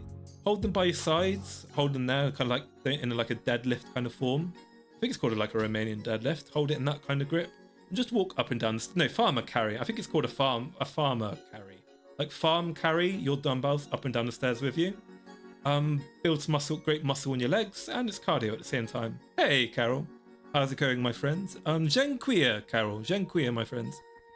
Oh, dziękuję. Dziękuję? Kurwa. I know when I was gardening in college, I think I lost weight. I'm lazy as I was then, but I still think I was losing weight. Not massive, but I started to notice. Romanian deadlift, you mean stealing car tires?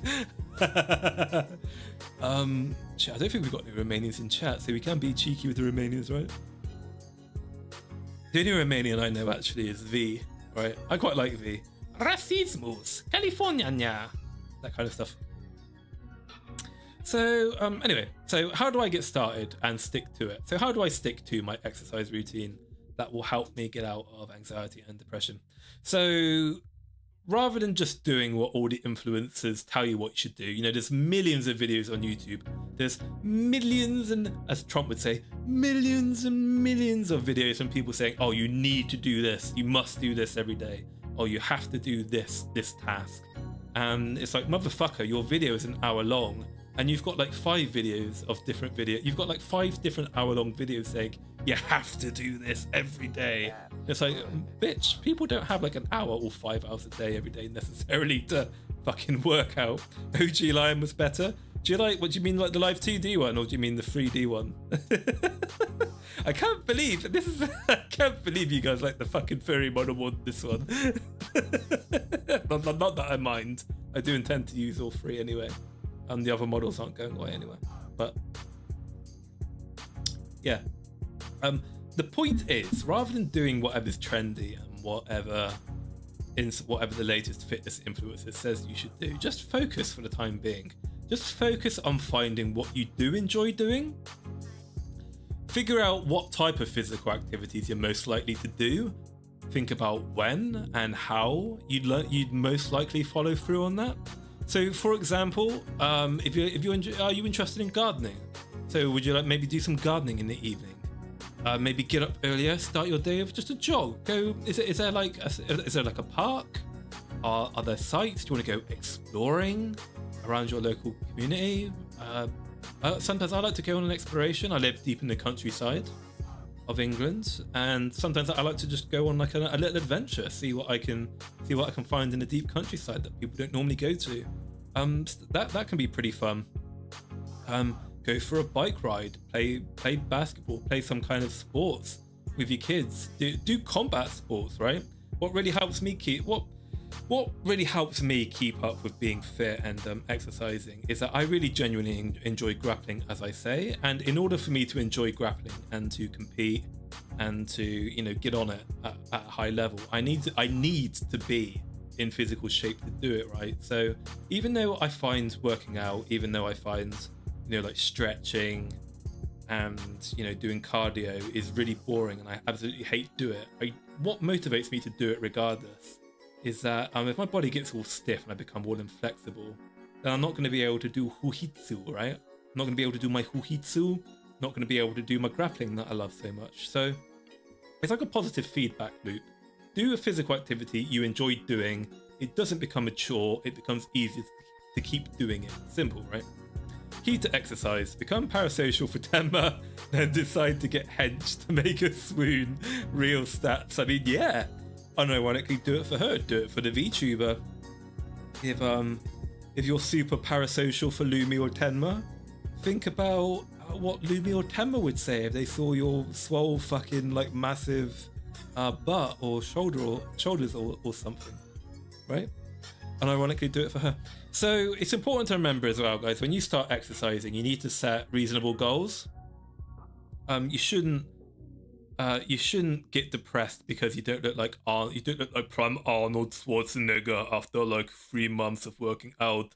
If you want to be like Arnold, you have to do the steroids, and you have to cut out the sugar completely, and you have to be lifting all the time. You have to be coming in the gym and coming at home. Every time I have the sensation of coming when I'm pumping the iron. I'm coming at night, I'm coming during the day, you know. And that's unrealistic. Don't look at these social media influencers who have like the mega bodies, the mega steroid helped bodies, where they look like, you know, marble Roman statues. It's perfectly fine to have a bit of a dad bod. It's perfectly fine to have some soft puppy fat on you and to not look perfect. As I said before, functional strength, functional athleticism beats superficial superficial fitness, I guess. Because here's the thing: there are powerlifters and weightlifters out there can probably bench more weight than I can, right?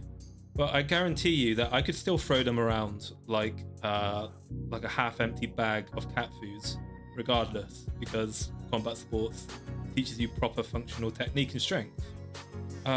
So yeah, there's different levels of fitness, and you can achieve it in different ways. Do it for Hikanari Hina, the speedo pervert of PC. I wasn't, you know, Hina being a degenerate wasn't on my bingo card. I could tell immediately from Hina's debut that she was a secret psychopath, that she was going to be like a killer, you know, like a dangerous person. Wasn't expecting the loo tubing arc. That sounds like a great motivator. Do it for the buff lovers. Yeah, I'll get into like self-worth later. Do it for her, do it for women, do it for the possibility of winning the affection of women. It might seem sad and pathetic, but if the fantasy that one day Tenma, Lumi, Pippa, Ember, whoever might like drool over your rippling like biceps and pec muscles, and that gives you the kick up the arse to work out, then fucking use it, right? Use it. If it works, use it. Don't be ashamed of it. If it gets you off your ass and exercising, there is no such thing as a bad motivator to work out and get fit, right? Lifting doesn't beat skill. That's right. Lifting doesn't beat skill. It doesn't teach skill either. You learn so many like body hacks and like biology hacks when you learn to grapple. Like you learn how to put your glutes and how to put your back and how to use momentum to throw people, right? But anyway, set reasonable goals. Your mission doesn't have to be walking for an hour 5 days a week. Think realistically about what you can do, and then begin slowly building up over time. I think what a lot of people do is they have big ambitions. They've got the new year ambition. They want to go from being like 20% body fat to 12% body fat in 6 months, and they start rushing to the latest fad diet, and they put themselves on a miserable exercise regime which burns them out in 2 weeks, and then they fuck off and then never try it again. You don't need to rush, right? I know you may want to look sexy and strong and swole like immediately. You don't need to rush, all right? Slow and steady wins the race. Don't think of physical exercise or activity as a chore. If exercise becomes just another should in your life that you don't think you're living up to, then you think of yourself as a failure, right? So instead, look at your exercise or physical activity schedule the same way you might look at a therapy session or like medicine. It's one of the tools to help you get better. Are you feeling depressed? Did your Oshi miss your super chat? Are you catching the parasocial feelings? Are you catching yourself catching feelings for the funny anime girl on the YouTubes? At that point, get off the computer, go for a run, go for a walk, start lifting, go to the gym, go fighting, and voila, you feel better. It's a tool to help you get better. It's taking your meds, right? And you need to think about what helps you. No, Carol, don't go for a beer. No, we're trying to get people healthy. Especially not with the boys. The boys will give you a beer belly. But I mean, I guess drink modestly with the boys, right? Drink modestly with the boys. The boys, if you've got a lot of real life friends, the time out with the boys is always good. But what you need to remember though, Carol, is that most of us here are Western Europeans or North Americans, right? We're not like you Eastern Europeans. We don't have, very few of us have a big network of real life friends for us to hang out with. It's just not a thing here in the West. We tend to fob off, ignore, and like just can't be bothered to actually maintain and develop our friendships that we make with people. Unlike you Eastern Europeans who never leave each other alone for some reason. So you got to remember that, right, from the Western European, North American perspective. I didn't have much more than one friend until I hit 21. That's very weird for a Polish person, Carol. Every Polish person I know knows every single other Polish person in like the nearest 200 miles. But anyway, yeah, think about what keeps you from being successful. So you need to figure out the underlying causes of what's keeping you from being physically active or exercising. If you think about what's stopping you, then you can probably find a solution. So a good example of this would be if you feel self-conscious, like I was when I first started, then you may want to start off with exercising at home. And then once you improve, once you get better, you'll start to feel more confident about yourself, and you'll start to gradually feel more comfortable with actually going out and meeting other people and going into public spaces to work out, right? And then that may lead you to developing friendships, meeting people who share your hobbies and interests as well. Grappling bros are always quite tight knit, so that will help things out. Bro Lumi is still upset with me over a non-existent Ember clip she claimed she saw. I think the parasocial aspect just goes the wrong way here. That's fucking funny. The funny thing about Lumi is Lumi's got a fantastic memory. I don't know if Lumi's just got an elephant's memory, or if Lumi like fucking notes down everything of remote interest to her. I'd be very interested in knowing if she does have a great memory, or if she just like fucking notes everything down like she's the goddamn checker, like she's the goddamn KGB, right? If not mentioned yet, add helping someone, doing some good, go to a church, always needing. Yes, actually, Cielo Jose. I've seen you before, Cielo. I still can't say your name. Towards the last slide, we'll go over stuff like that. I'll go into that, like my own experiences with that kind of stuff as well. Can't be more parasocial than Panko. Oh, poor Panko. She has spiteful Stacy energy, and it's very entertaining. Lumi does have very spiteful Stacy energy. Every time she talks about school, right? Every time Lumi talks about being in high school, she talks about other girls. Have you noticed, right?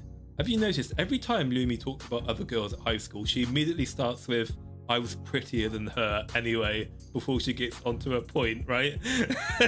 She always does it. She always goes, yeah, so like there was this girl at school, and anyway, I was way prettier than her, and blah, blah, blah, blah, blah, blah, blah, blah.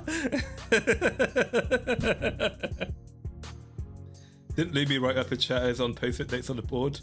She does do that. And she also notices other people from her chat commenting on other VTuber streams, even other Face Connect streams, and she gets really jealous about that as well. It's fucking funny. But yeah, I guess so. I guess it's probably a mix of, she probably writes a lot of low-level stuff down, and yeah, the VTuber brain works weirdly, right? Like I remember many of you guys for like comments you made like 7 or 8 months ago for some reason. I don't know why I remember it. I just do. It's pretty strange. It's not even necessarily like significant stuff either. But yeah, prepare for again when you're on your fitness journey. Prepare for setbacks and obstacles. Okay, so give yourself some credit for every step in the right direction, no matter how small. If you skip exercise one day, that doesn't mean you can't keep up an exercise routine and as might as well quit. Just try again the next day and stick with it. What I will say is don't fall into the trap, right, of going, okay, I missed my exercise routine today. That's fine. I'll do it tomorrow. I'll do it tomorrow. I'll do a double routine tomorrow instead. Because what happens is you get yourself into this very nasty routine that I still fall into sometimes. You go, ah, shit, I've missed it. I'm not feeling well today. I'm not feeling tired. I'm going to miss today's routine and I'll do double tomorrow, right? So yeah, I'm going to have a cheat day today. I'll do double tomorrow. It'll be fine. Then tomorrow comes along, right? It's tomorrow. And then you think, ah, shit. Today I promised myself I was going to do double what I normally do, but I don't feel like doing double what I normally do. I'm going to have a cheat day again today. I'm going to cheat again today. And tomorrow I'm going to do a triple. I'm going to do a triple routine tomorrow. Triple routine tomorrow. Definitely tomorrow, right? I'm going to do it tomorrow. And then tomorrow comes and you think, oh, fuck, I definitely don't want to do a triple at any point, no matter what kind of state I'm in. And now I feel really depressed and bad that it's day 3, me not falling into my routine. And now I've fallen into that that addiction schedule again. Now where every time I get home, now all I want to do is just sit here and play Escape from Tarkov and eat, chocolate buttons, basically. So yeah, you really have to get out of that mentality of, oh, it's okay, I'll do it tomorrow and I'll just double it, right? It's just like, okay, I missed today, I'll just carry on like normal tomorrow. I missed tomorrow, okay, I'll just do the 1 times again. 1 times, stick to 1 times, never do 2 to 3 times. Hey, Ninja Muffin, how's it going, buddy? Double it down and pass it to you on the next day. Yeah, that's exactly it, right? It's like, whew. Oh, thank God I don't have to work out today. That's a problem for future me. Future me is going to hate this. A good way to force yourself to exercise is a pull-up bar and a door. And every time you walk through, you do 1 pull-up, or a dumbbell and you do 1 lift. That's a good thing. That's a good one, actually. I do something similar. Every time I go down to the kitchen to get a drink, or to get something to eat, I start doing dips on the counter, right? Especially when I'm cooking.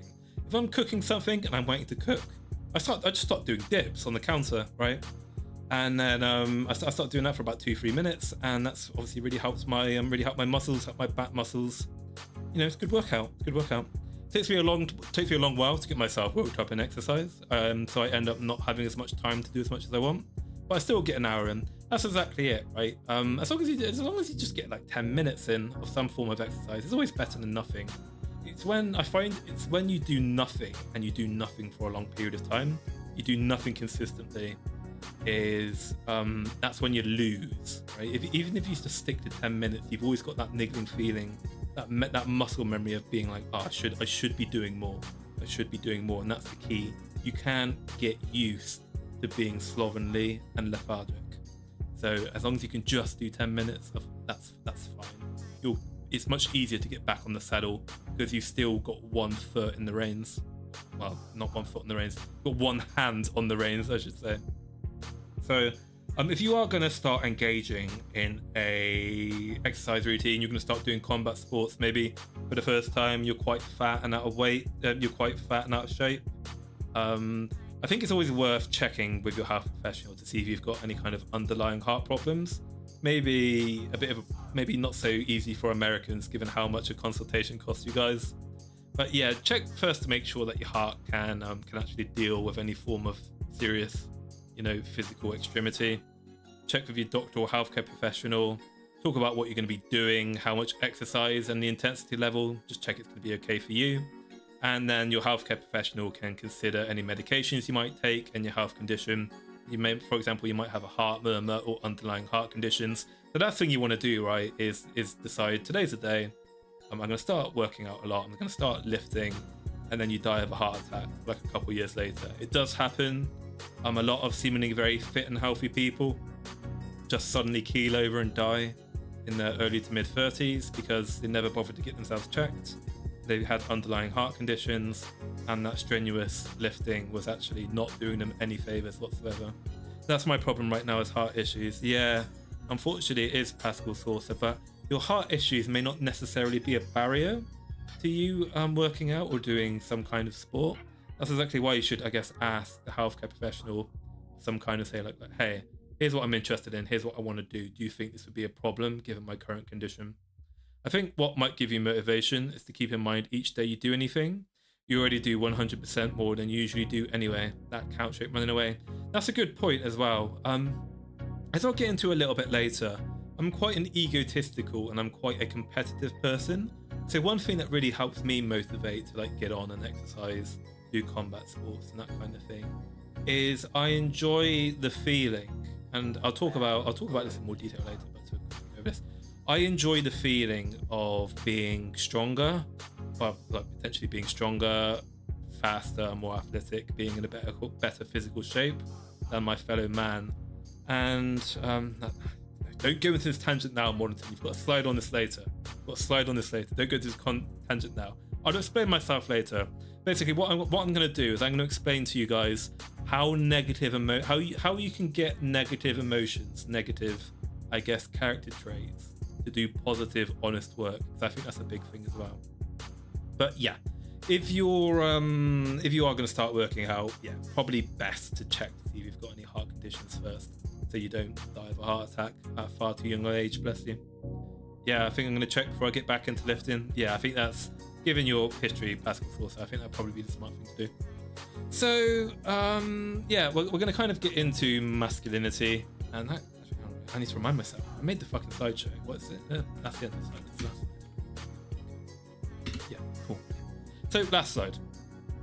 Masculinity and self-worth. So, I think, as I said before, I think Andrew Tate is a fucking grifting moron retard. And as are many of these red-pilled bros. They're grifters and misogynists selling you bullshit with elements of truth wrapped in it. I mean, don't get me wrong, they do say some things that are true. And they do this because they're basically the male equivalent of social media whores. So think about what Andrew Tate and these people do for a living, right? They talk about their feelings and they talk about how much jewelry they own. And they do this for a living, for fuck's sake. I mean, that's the most woman like bitch behavior that I've ever seen from self-proclaimed alpha males, right? Furry lion guy talks about masculinity. Well, this is the thing. Fucking Andrew Tate is getting lit up by, I'm not a fucking furry, by the way, but a furry presenting lion guy on the internet. I'd like to try dodgeball, but honestly, my knees can be a bit iffy and can take a few seconds to actually get off of bed. I'm not really that old. I've just been too inactive. Yeah, I guess there's levels to any sport, right? You don't have to join a competitive dodgeball team. You can maybe do something casual and friendly with people, or maybe if you can't find that kind of thing, sadly, maybe you can't do dodgeball.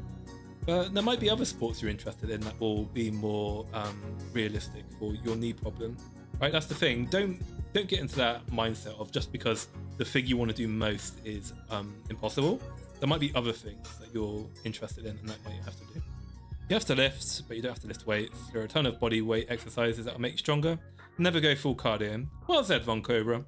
Well said. I'm a lift heavy person. I do a lot of cardio as well. But I find cardio stuff, related stuff, boring. Weightlifting will solve most of your problems, but I wouldn't recommend just being a lift bro either. If you shouldn't gas out after a 2-minute like brisk, after a 2-minute jog, in my opinion. There was a saying, Sisyphus must be happy. Exactly right, Kara. Well said.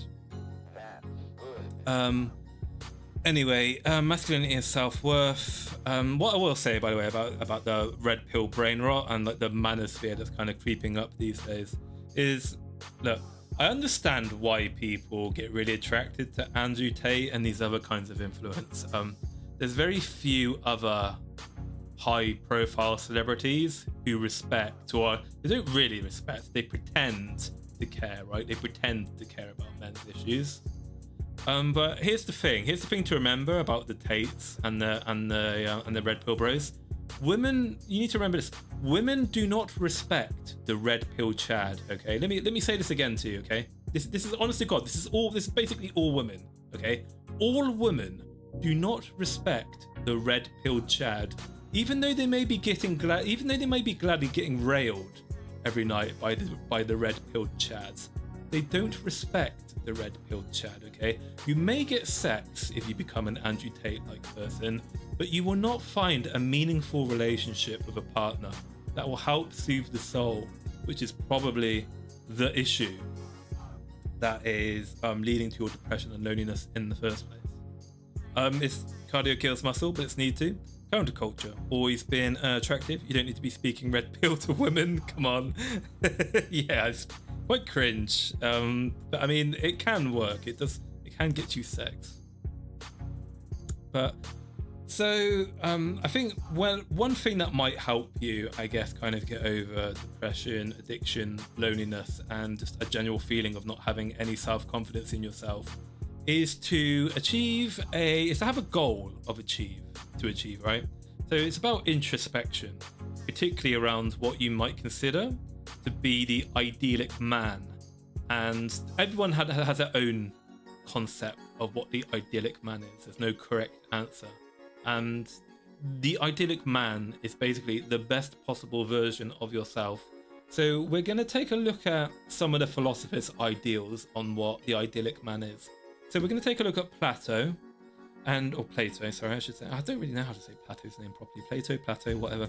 So we're going to take a look at Plato's concept of the philosopher king. We're going to take a look at Aristotle's The Great Souled Man. We're going to take a look at Confucius and the Gentleman. We're going to take a look at Nietzsche and the Übermensch. We're going to take a look at Didymus, the Stoic sage. We're going to take a look at Camus, the absurd man. And we're going to take a look at Kierkegaard, the knight of faith. So let's begin with this. Where's Knight Roland, the perfect knight from French? He's French, Carol. I don't have the best relationship with the French. I'm English, remember? I used to be red-pilled, but never hated women. Yeah, it's okay. It's tolerable to be red-pilled. It's when you unironically like hate women and see them as lesser creatures is when things become, I hate to use this word, but it's kind of like a good word in the modern age to use, right? It's problematic. Look, men and women have their own problems, and problems that are linked explicitly to their gender, sex, whatever the fuck the correct word is, right? And it's important to remember that men and women are partners and they complete each other. One gender isn't like superior to the other.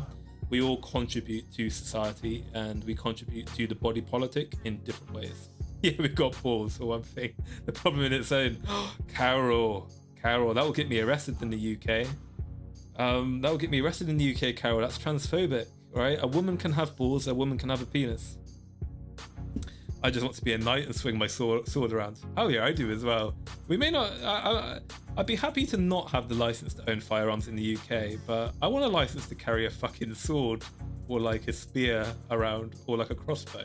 We should have the right. We should have a historical hereditary right to own longbows and swords in England, in my opinion, or like parry daggers or something.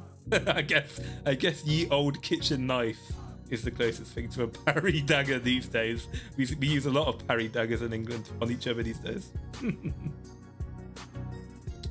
Don't Brits get a sword when they finish a Masters?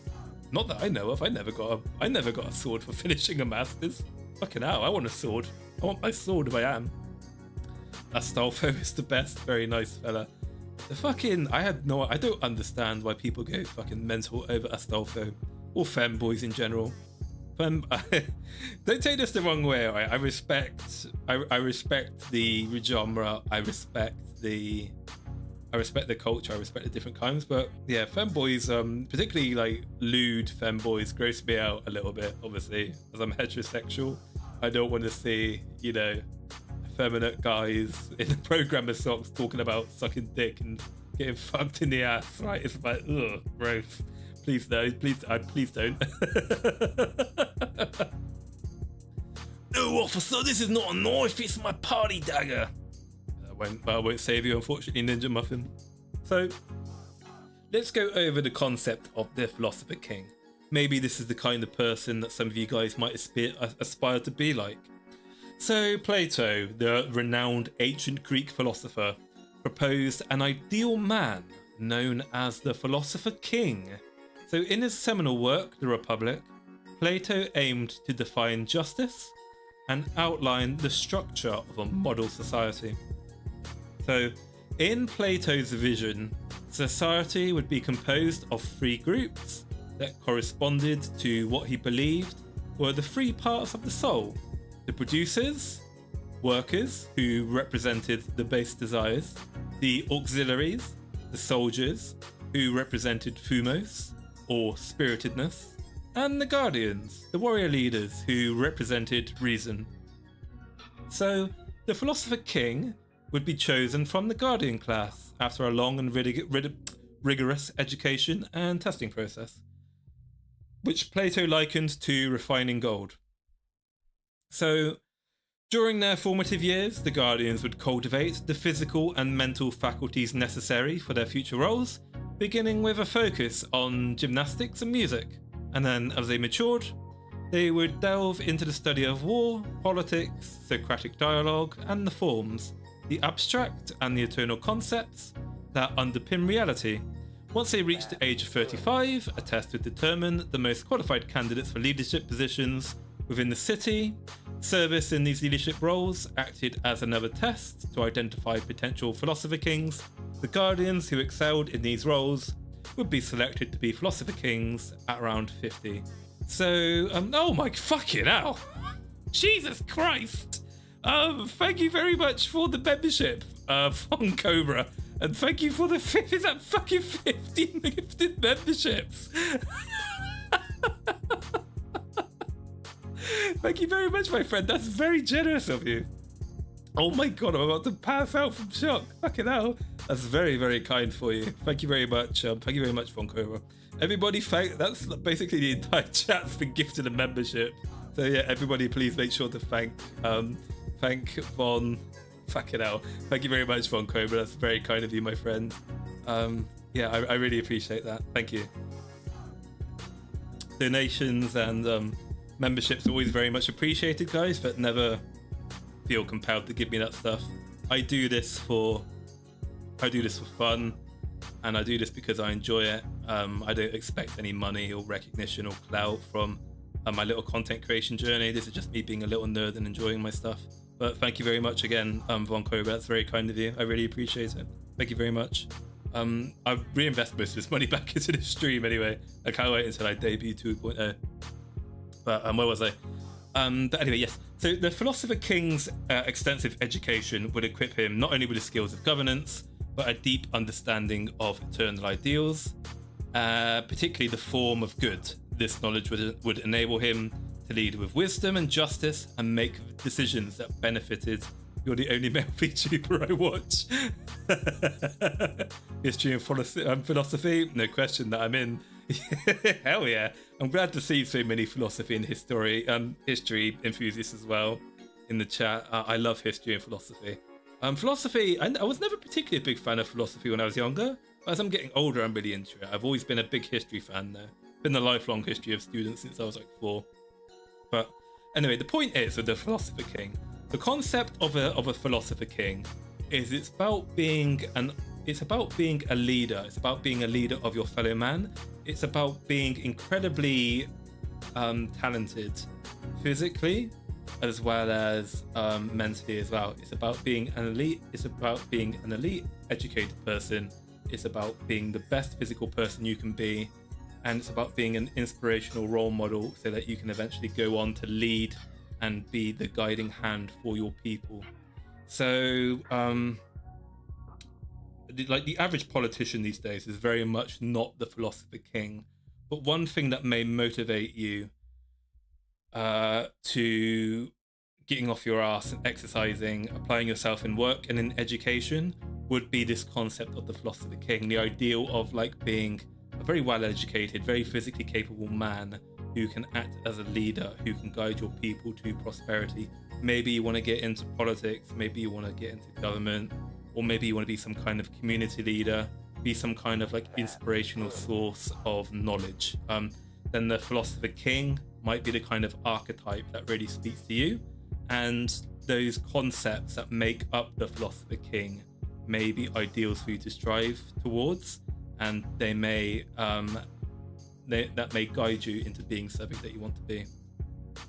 I mean, I know Didymus is who you think is a good Stoic to reference. My Stoic bona fides are better than Didymus. Really? I'd be interested in actually, after I get through this slide on Cobra, remind me if I forget, but I'd be interested in knowing who your examples of Stoic bona fides are actually. I'd be very interested in broadening my knowledge of that. A modern version of a philosopher king is the old school ambassador, where you had to be a military officer, well-read, political knowledge, and well-spoken. Yeah, exactly. That's exactly the kind of person, Mark. Churchill. In principle, maybe Churchill. In reality, I wouldn't say Churchill was the philosopher king, because Churchill was a very flawed man. Churchill was a great orator and a great leader, but he was very failing in his education. He was very failing in his, obviously, his physical, definitely his physical attributes. Remember, Churchill's the mastermind behind the Dieppe and many other battleship designs and other operational strategies which could have potentially disastrously and negatively influenced Britain's war effort against Nazi Germany in 1942. Roosevelt? Yeah, maybe Roosevelt. John Churchill definitely has Dasher. John Churchill, definitely a warrior, philosopher king, yeah. Doesn't Plato consider the philosopher king someone destined, not something you can strive for? That's not the reading I get from Plato, Percy von Cobra. I think Plato, my understanding of Plato would be that he thinks that definitely not anyone can become the philosopher king. Some people are destined for it based on their upbringing, who their parents are and their place in society. But I think Plato makes the point that if you have the resources to get on the track that leads you to becoming a philosopher king, then you can become one. So kind of in a roundabout way, in a kind of roundabout way, some people are destined for it because not everyone has access to the highest forms of education and the income level needed to achieve the dream of the philosopher king. It's like, take a Formula One driver, for example. It doesn't matter how good, you could be the best driver in the world, right? But if you don't have the money to get into karting, if you don't have the money to fund your racing career, then how good you are is almost irrelevant. You need the networks, you need the family, the financial background to get you there. So, kind of not. I think it's kind of somewhat in between. So that's the philosopher king. Let's get into Aristotle and his concept of the great-souled man and ambition. Ambition's a big thing as well. So Aristotle is Plato's obviously famous student. Aristotle presents a different ideal man in his, I don't know how to say this, right? So in his Nicomachean Ethics, Aristotle has the concept of the ideal man is the great-souled man or the magnanimous man. So for him, the pinnacle of manliness was the achievement of, again, these fucking Greek words I can't pronounce, is eudaimonia, which is a state of flourishing, okay? So for Aristotle, a state of flourishing requires not just excellence in virtue, but excellence in everything else. So your health, well-being, beauty, friendship, speaking, and so on. So Aristotle's great-souled man embodies excellence in both inward traits and outward qualities. So the great-souled man has a measured sense of pride. He takes pride in his virtues and achievements, and focusing only on significant accomplishments rather than trivial matters. I think when I take a look at the philosopher's ideals on the idyllic man, I think the great-souled man of Aristotle is probably the closest fit to how I am. But again, that's not necessarily the kind of man I want to be, but it is probably the closest thing to what I am at the moment. Like Aristotle's concept of the idyllic man kind of fits to, I guess, the way I behave. But I'll get into the kind of, I guess, the kind of philosophical idea of the idyllic man I would prefer to be in a bit. So the great-souled man, in his concept, maintains a sense of honor. He not only cultivates excellence for excellence sake, but he expects and values the recognition of his excellence by others. So that's, again, you could see that as pride, and in society, people might look upon that negatively as ego and not being a virtue. As long as you're not overly boisterous and as long as you're not overly arrogant, I don't see personally the problem in cultivating excellence and being expected to be recognized for it. Like, for example, when I've talked about Pippa in the past, for example, I've given a lot of praise for some of the things Pippa's done, and I've been called out. I've been called out on it on reaction videos and in some of like the comment sections on, you know, certain websites and stuff for like dick riding Pippa, and I disagree with that argument, because something that's really important to me is giving people credit where credit's due. It might seem silly and small, but I think to, let's say, for example, Pippa is just an easy example to use. For someone like Pippa, right, who's very anxious and had a lot of self-confidence issues, for her to come out, right, and entertain an audience as a VTuber in front of an audience of these days, 6,000, 7,000 people live, doing it in front of, you know, and in the end about 60,000 people watch her VODs. That's really impressive. I mean, people would downplay that as saying, well, what's the big deal about hitting a go live button and recording yourself with some kind of digital model yapping about stupid shit? Yeah, but if you're someone who is, again, if you're someone who's really shy, anxious, and has self-confidence issues, that's a tremendous achievement. That requires an awful lot of inner strength. So I do think that's incredibly impressive that she's been able to do that. And I do think she deserves a lot of recognition for the fact that she was able to do that, right? However, he doesn't, the great souled man doesn't just expect this recognition from any old random person. He demands this respect from those he considers to be his equals. He doesn't care about garnering the approval of the masses. So yeah, that's something I kind of, I guess personally strongly relate to as well. When I get, the way I deal with criticism as a content creator, right? The way I deal with, but I shouldn't say criticism. I actually like criticism, both positive and negative. I like both positive and negative feedback because it helps me know where I need to improve. It helps me get a good picture of what people do and don't like about my content. But the way I deal with like sheer, utter, uncompromising, unwarranted hate is I just don't respect the opinion of these people. I don't even recognize them as human beings. And I think that's the kind of attitude that many content creators really need to, I guess, get if they're gonna be on, you know, YouTube and start doing this stuff. The internet's a funny place. People go on there to vent, they go on there to de-stress, they go on there to shit talk other people that they wouldn't dare do in real life. And the way you deal with that kind of hate is you just remember that these people are whatever. The thing that compels people to go around talking mad shit about others, they've got like probably bad shit going on in their lives, and they're probably not the kind of person whose opinion is worth respecting in the first place. And we all have our moments where we do dumb shit and we get toxic and we need to like take it out on, you know, putting down other people. But generally speaking, these people who post really spurgy, you know, shit in the comment section, they're probably not the kind of people whose opinions you want to respect in the first place. So that's the concept. Oh, yeah, I realized Menish's Mondays on Tuesday. I did want to do the stream yesterday, but Legal Mindset was doing a stream on the UK stuff. I really wanted to watch the stream, and I also really wanted to try and like shamelessly, almost like indirectly e-beg on his stream to like get me on and talk about like this stuff going in the UK as well. I want on a Legal Mindset stream. I want to talk about like British stuff or VTubers or something on the stream. I think that'd be a lot of fun. Please, for the love of God, think before you post. Yeah. Unless you're a content creator. If you're a content creator, just fucking YOLO. Just post any old garbage. It's funny. It's content. You might regret it later, but it works out quite well.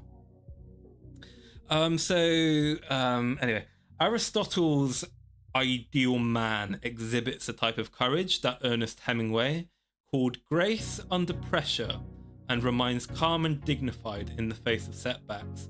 And that's the kind of person that I definitely aspire to be. I think it's fair to say that to some extent that is the person that I am, but yeah, I wouldn't say I'm able to give off the, at least outside to outsiders, I'm able to give off the appearance of being calm and dignified.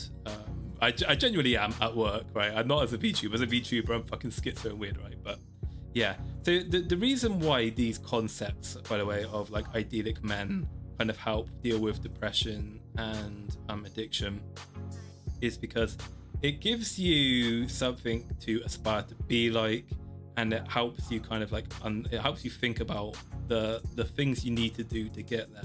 So for example, if you're the kind of person, maybe you fancy Aristotle's idea, right, of the great souled man, and you want to be like the great souled man, and you read it and you see, hey, so Aristotle says to be this perfect idyllic man, I need to be graceful under pressure, right? And at the moment I fold like a pack of croutons the moment someone pushes back against me. So you think, how do I achieve that? What do I do to achieve that? Well, if you're someone who's really shy and you're very high in agreeableness, one of the best ways to bring you out of your shell and to get that level of disagreeableness that you need to be able to deal with stress and setbacks is to get out of your comfort zone, right? It's to work in management, it's to work in a position of high stress and intensity and responsibility. So let me put this into a framework for you from my own experience. 12 years ago, I was so incredibly shy, I couldn't look people in the eyes when I talked to them. I gave people one-word answers, and I basically mumbled anything I said to them, right? And look at me now. These days, here I am I'm making fucking weird cringe videos about my interests to audiences of sometimes up to, depending on how well the video does, sometimes 100,000 people, doing it to a stream, or depending on what I'm doing, of people 30 to 150 people. So it's like, how was I able to do that? How was I able to achieve this ideal of being able to remain calm, dignified, have the confidence to go out there and do what I'm doing now? Well, the military helped do that to me, being in a position of leadership there. The job after the military, working in operational management, and currently being a really overworked, overstressed, underpaid engineer. Really, when you deal with bullshit for so long, you stop giving a fuck, right? And it improves your character. So it encourages you to think about the things that you can do in order to achieve this idyllic man. Hey Tempest, how's it going, my friend? How are you? I had a lot of chores to do, but I managed to make it.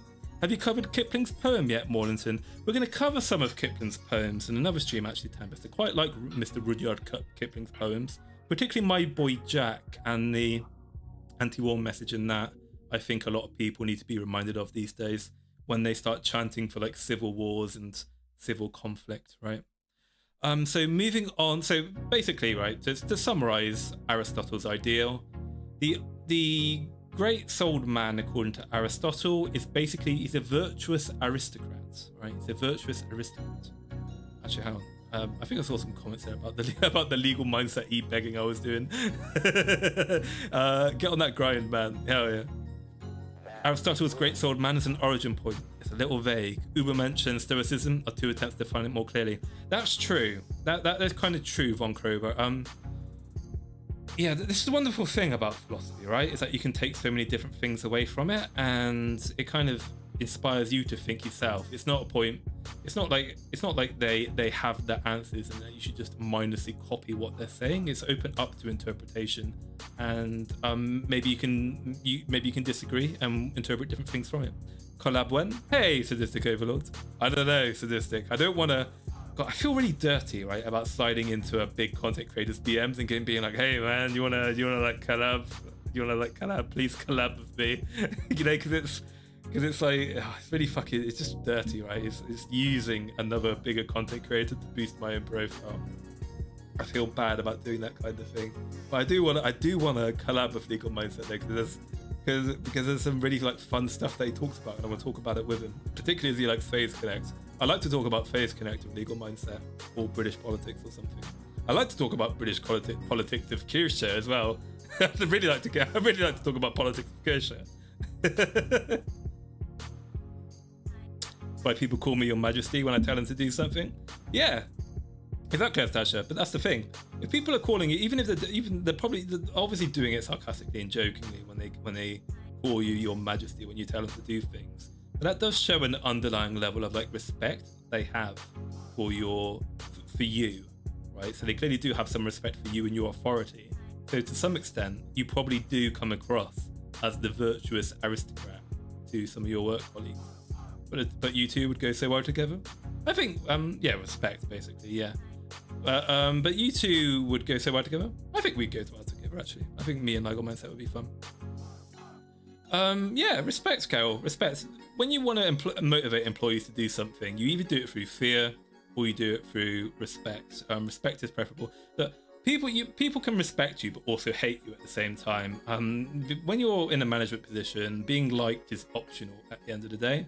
And whilst people may think you're a hard ass or a dickhead, they at least respect your authority, right? They respect your position, and they respect your decision making at least. Respect is earned and led by example. Yes, it is. Respect is earned and led by example. You're absolutely right, senior sample text.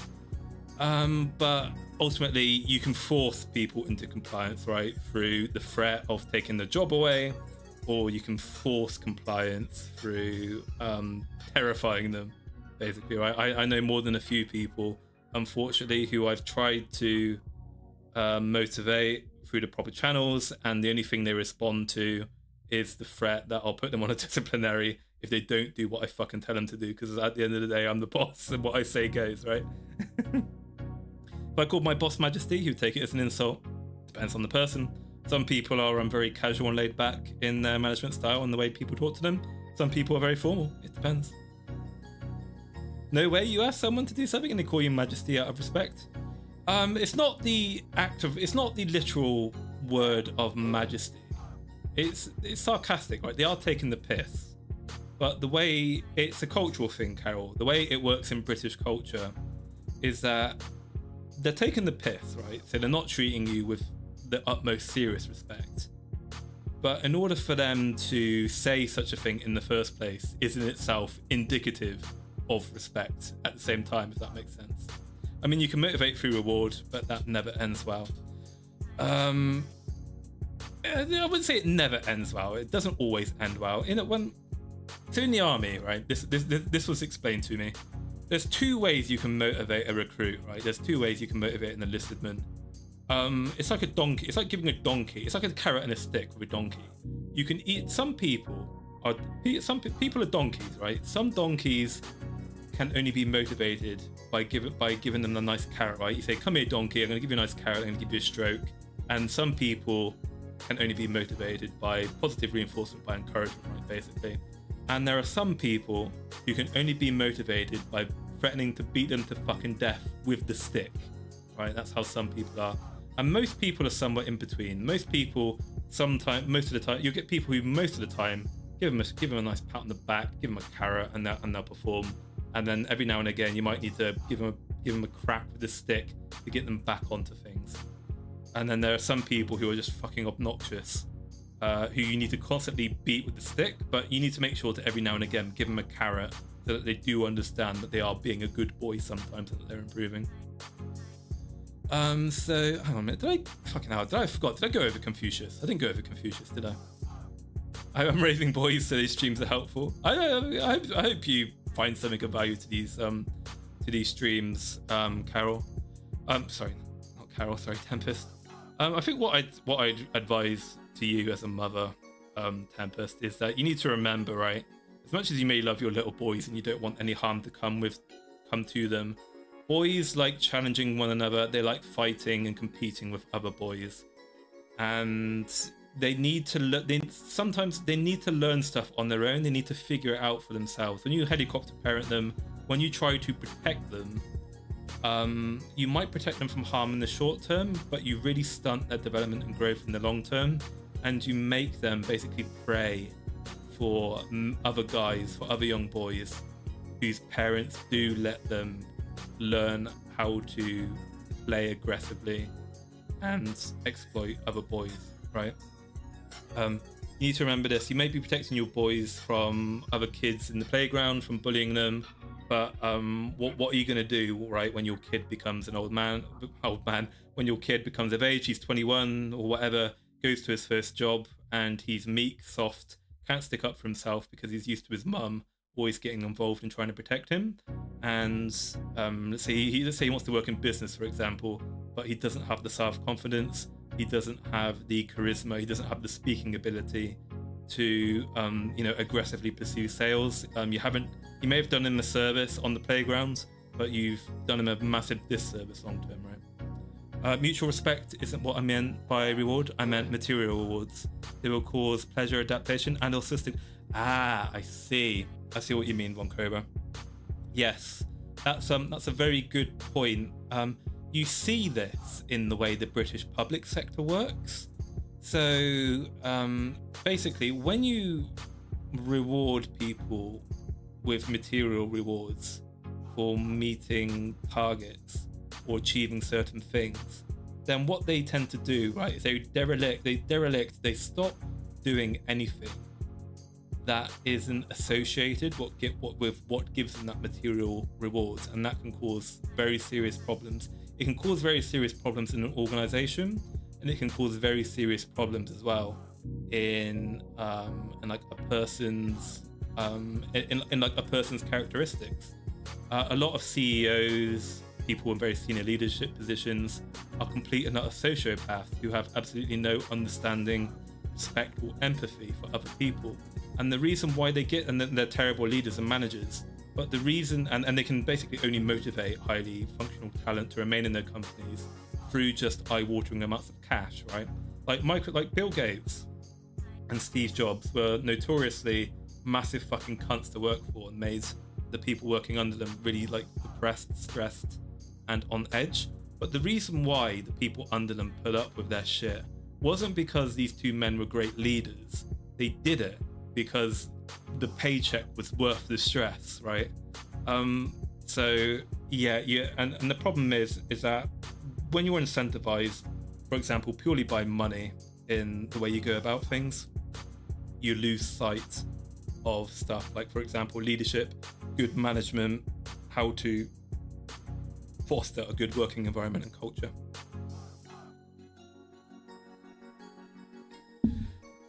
Not enough people were told to stop crying as a kid, I'm convinced. Yeah, I think that's definitely the case. I think that's particularly the case with modern generations of people, which is why so many of them are so very, very sensitive. It's very weird to me. Again, it's probably a lot of it's due to my like upbringing as a spurgy something awful foreign goon from the age of 12, right? Where I basically like lived on a stupid, gay internet website where the culture was very much griefing puppies, griefing each other, and trying to be really funny. Is that it kind of like builds resilience to being like bullied, harassed, and like mocked by other people on the internet. So I guess kind of because of that upbringing, like when people start shit with me, when people start fights with me, instead of getting angry or upset, I actually get excited, and I get that old sense of goonship almost kind of like comes back to me, where I start going, oh, this person's started shit with me. Oh, I'm getting really excited now. How can I piss this person off and make them even more upset with me than they are already? And I think Maulington, you're a grown ass man now. Stop being such a fucking child. Just leave it alone. Right? Yeah, I need to get out of that attitude personally, but yeah. Oh my god, I get that. Yeah. The absolute worst thing in the world for me is to like grief me.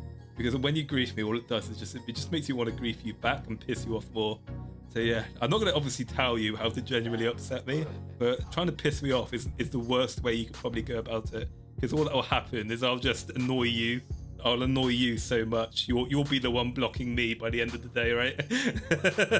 You'll be blocking me. I've done that so much in like EVE Online and World of Warcraft. I've just like had a random hate whisper from someone, and then my response was to basically not literally spam them, but basically just shotgun like machine gun blast them with shit, with just random hate back, to try and get under their skin until they eventually block me. I'm not proud of myself for being like that, but it was pretty funny. Anyway, let's get back on topic of Confucius. So Confucius is an ancient Chinese philosopher, as you may or may not know. He's the one that people like to quote a lot, even though they've never fucking read any of his books or understand what he's about. So I think that Confucius emphasized the cultivation and performance of proper social conduct and virtues. So in Confucianism, the ideal man is known as a junzi, often translated as a gentleman or an exemplary person. And this is kind of the person that I would like to be most. I would like to be known, I'd like to be seen as a gentleman, right? A person who has very proper social conduct and virtues. I try to be that way. That's why I try to be very polite with people. It is a natural part of who I am, but I always try to be considerate and polite and respectful of other people, even if I find them quite odious, because I think that's what a proper man should be like, right? If you want to talk about stress being worth the paycheck, look at flatbed semi-truck driving in the US. That would be lorry driving for the UK. Yeah, with not giving away the kind of job I had in the military. I am very familiar with the guys in the RLC, the Royal Logistics Corps, the truck drivers. Obviously, they would drive around a lot of our parts for our armored vehicles around. And yeah, these kids who were behind the wheels were fucking mental. They drove like Chinese women. They didn't seem that stressed out in the UK, honestly, but maybe it's different in the US. They look like they're having a jolly good old time, like breaking the fucking transaxles and suspensions on these flatbeds, carrying around, like fucking carrying around like 30mm autoloaders and shit on the back and the IFVs and whatnot. Supporting emotionary is a romantic notion. I've never heard a defense of romantic philosophy that convinced me it doesn't cause more harm than good. Oh, fucking hell. Von Cobra. And you know what? Von Cobra, we're going to have to do like a philosophy stream once a week now as well. We're going to have to do a philosophy stream once a week, and we'll talk about some of these concepts now. I really want to go on a tangent about about romanticism now. Oh no, but let's do a stream on romanticism another time. Actually, I'm going to add that one to the diary. We're going to talk about romanticism sometime. It'd be nice to have a debate about that. I understand. I probably understand where you're coming from, Von Cobra, but I probably do. I do disagree. It's weird. I'm contradictory. I'm both a stoic and a bit of a romantic at the same time. Anyway, let's continue our point on Confucius. Where was I with that? Yeah, so in Confucius's idea of a gentleman, the gentleman demonstrates noble behavior and comports himself appropriately in all situations. So the Confucian gentleman shows respect and deference to his elders and teachers while treating those beneath him with humanity. And that's something that's very near and dear to me. Right? I've said on stream multiple times before that I always feel when VTubers like fuck up and say something stupid, and they're not normally like bad actors and negative personalities in the sphere. People like Tricky, for example. I think Tricky Wee, when she made those comments about Donald Trump, the negativity and the backlash she got for it was justified, because what she said was pretty abhorrent. But it's the people who go over the line and they're like looking at her numbers, they're regularly posting and like getting like frothing at the mouth, and they're glorifying, they're getting really happy over her losing her followers, and they're like constantly reminding everyone day in day out about how much of a cunt she is, even though she's like apologized and said, okay, you know what, sorry, my bad. Stuff like that really bothers me. I think that's in violation of the Confucius principle of showing, basic humanity, even if you consider someone to be beneath you or to be an enemy. I think it's undeserved hostility. I don't think it's proper conduct of a man, really. You're free to disagree with me, right? It's quite inflammatory for me to put it that way. I'll admit, right? Because basically, I'm saying that you're, indirectly, I'm basically saying, in a sense, right, you're a man of poor moral value if you are really upset with Tricky's comments on Trump, right? I don't mean it that way. It's like in my perspective, I don't think Tricky I don't think Tricky deserved the intensity of the backlash she got, and that people are showing her a basic lack of respect and humanity for a fuck up, right? That's kind of my point I'm trying to get across. But Confucius observes society's rituals and forms with sanctity and circumspection. So he embodies Ren, or consummate conduct, which is a power that inspires others to be good and noble through one's example. So leadership, for example.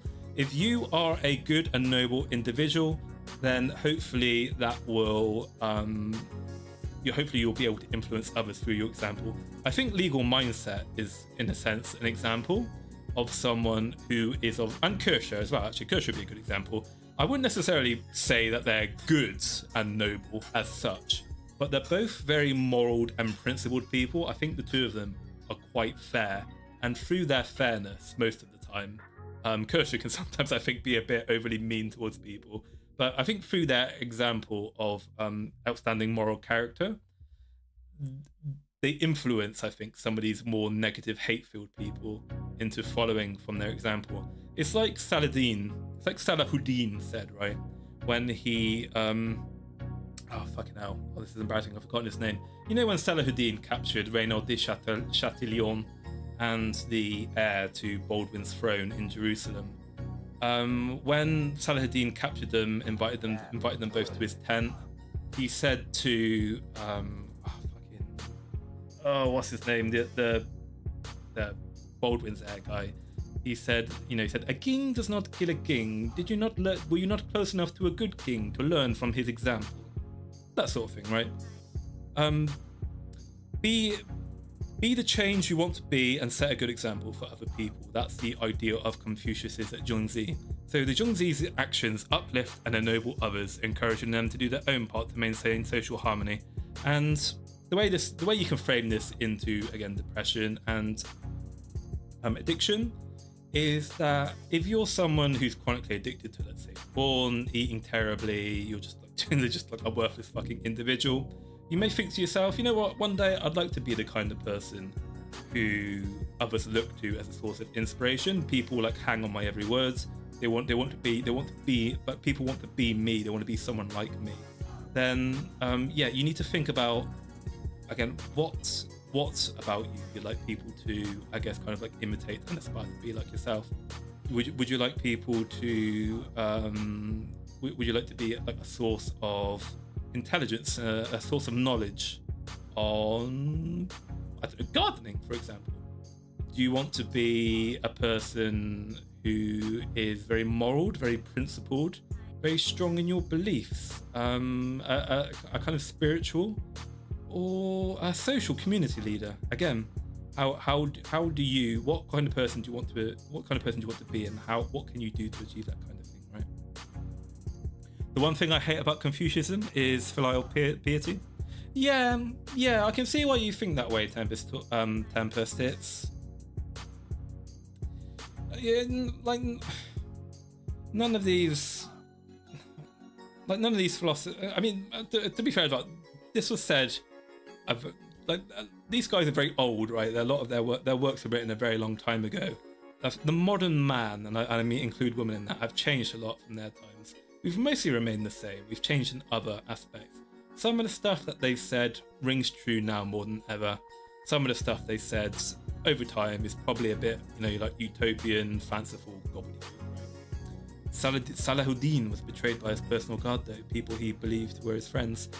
That's true, he was betrayed, but to this day, many Muslims across the world see the great warrior King Salahuddin as a source of honor and inspiration. I don't know if this will get me arrested for saying this, but there are probably a great many Muslims out there who are inspired to be more chivalric, decent, and to treat non-believers, treat the kuffar with basic human decency and respect because of Salahuddin's actions. Whereas if it wasn't for his inspiring chivalry, they would resort to barbarity and, beheadings and other forms of extremism. Something people need to understand about being the person people want to be is it's full of very jealous people who will be angry that they failed to live to your example. It's lonely, take it from me. That's very true. You can see that in VTubing. You can see that in any form of... It happens in any form of social... not social contract as such. You can see it in like any industry, any social group. You'll see there are VTubers in like the secret Discord chats, in the back chats, or maybe just even if they're stupid enough, they'll publicly vent on X, where they'll just they'll just say a bunch of bitchy hate about a much more successful and well-liked VTuber, and their messages are obviously dripping in jealousy, right? They're like, well, why the fuck does, what's an example? Like Iron Mouse does these dumb reaction videos, right? And I do reaction videos as well, and I'm much funnier than Iron Mouse, and I get no views, and she gets all these views, and blah, blah, blah, blah, blah, blah, blah, right? And it's like, just angry, jealous people who are upset that they're failing to live up to Iron Master's example and to, I guess, like emulate her success. It's always important to remember, right, that there's no friends on the internet, and you shouldn't tell people in the internet stuff that you tell your close personal in real life friends. Yeah, because the thing you have to remember about your friends and people close to you is that your close in real life friends may potentially cheat, elope with your wife or husband, right? So when the actual physical people who you've met in life and who you've been together with for 20-30 years or whatever are going off like shit talking you behind your back, stealing your husband or wife, or stuff like that, then what makes you think like internet people wouldn't do the same given the chance, right? Many of my friends from high school turn to me for sympathy, knowing full well that I'm going to give them an uncensored reality check instead of I assume, I understand your point there. I've noticed that that's the kind of person I am as well. I'm not necessarily brutally honest with people, but when people ask me for my opinion on something, I give them my honest opinion on something, because that's what they've asked me for. That's helpful. What doesn't help me, right? What I find is really unhelpful for anything in life is that if I'm doing a task, I'm doing a job, I've got a hobby or whatever, and I genuinely don't know if what I'm doing is good or not, and I ask someone, hey, let's say like it's an impression, for example, hey, is my Gollum voice impression any good? Telling me what I want to hear, which is yes, my Gollum impression is amazing, doesn't help me, right? Because I think that my impression is really good, and then I'm going to go out there and embarrass myself, and that's gonna suck, and I'm going to lose that trust in you as well. So I think it's always important to, when people ask you for your honest opinion, you do give them your honest opinion, but you can be economical, you can be, you can do it gently, right? But don't let it detract from the honest message that you're going to give them. And what I find is that whilst you may upset or mildly offend people for being honest with them, ultimately they do respect you more for it, and eventually they get used to you being brutally honest, and they kind of almost find it comical, right? I'm always, my poor mum, I bully my poor mum, right? My mum's always asking me, like she's always sending me pictures of a new hairdo, and I look at it and I'm like, no, that's gross. My favorite insult to my mum has grey hair, right? And she likes dyeing her hair blonde. So what I like to do a lot is every time she straightens her hair out, I say to her, your hair looks like you look like a Morton Joe from Mad Max when you straighten your hair out and dye it blonde. She used to get really offended by that. And now she just finds it funny, and she respects the opinion. All right, and I think that's kind of like the attitude you need to take, because she changes it afterwards, because she goes, yeah, okay, I see, you don't like it, so yeah, I should probably change it. Drop a smoke grenade, give your enemies money. Are we confusing hate with just yapping? It depends. Sometimes there's not a difference.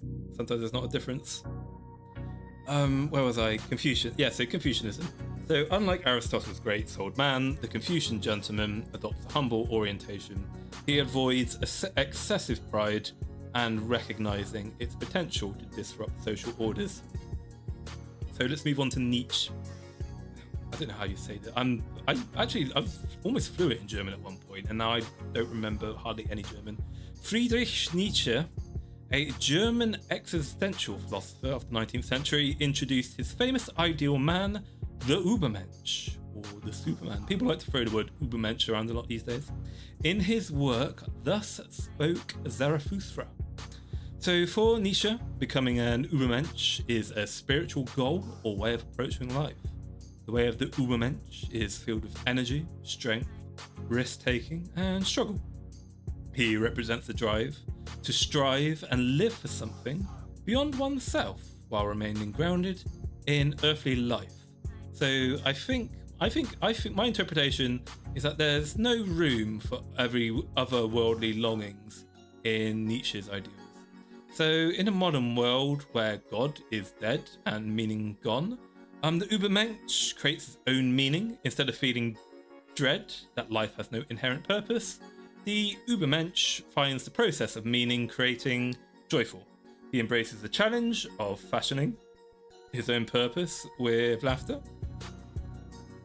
And the Übermensch is really the full manifestation of, I'd say, Nietzsche's will to power, the drive to assert oneself in the world, be effective, leave a mark, become something better than you are right now, and express yourself.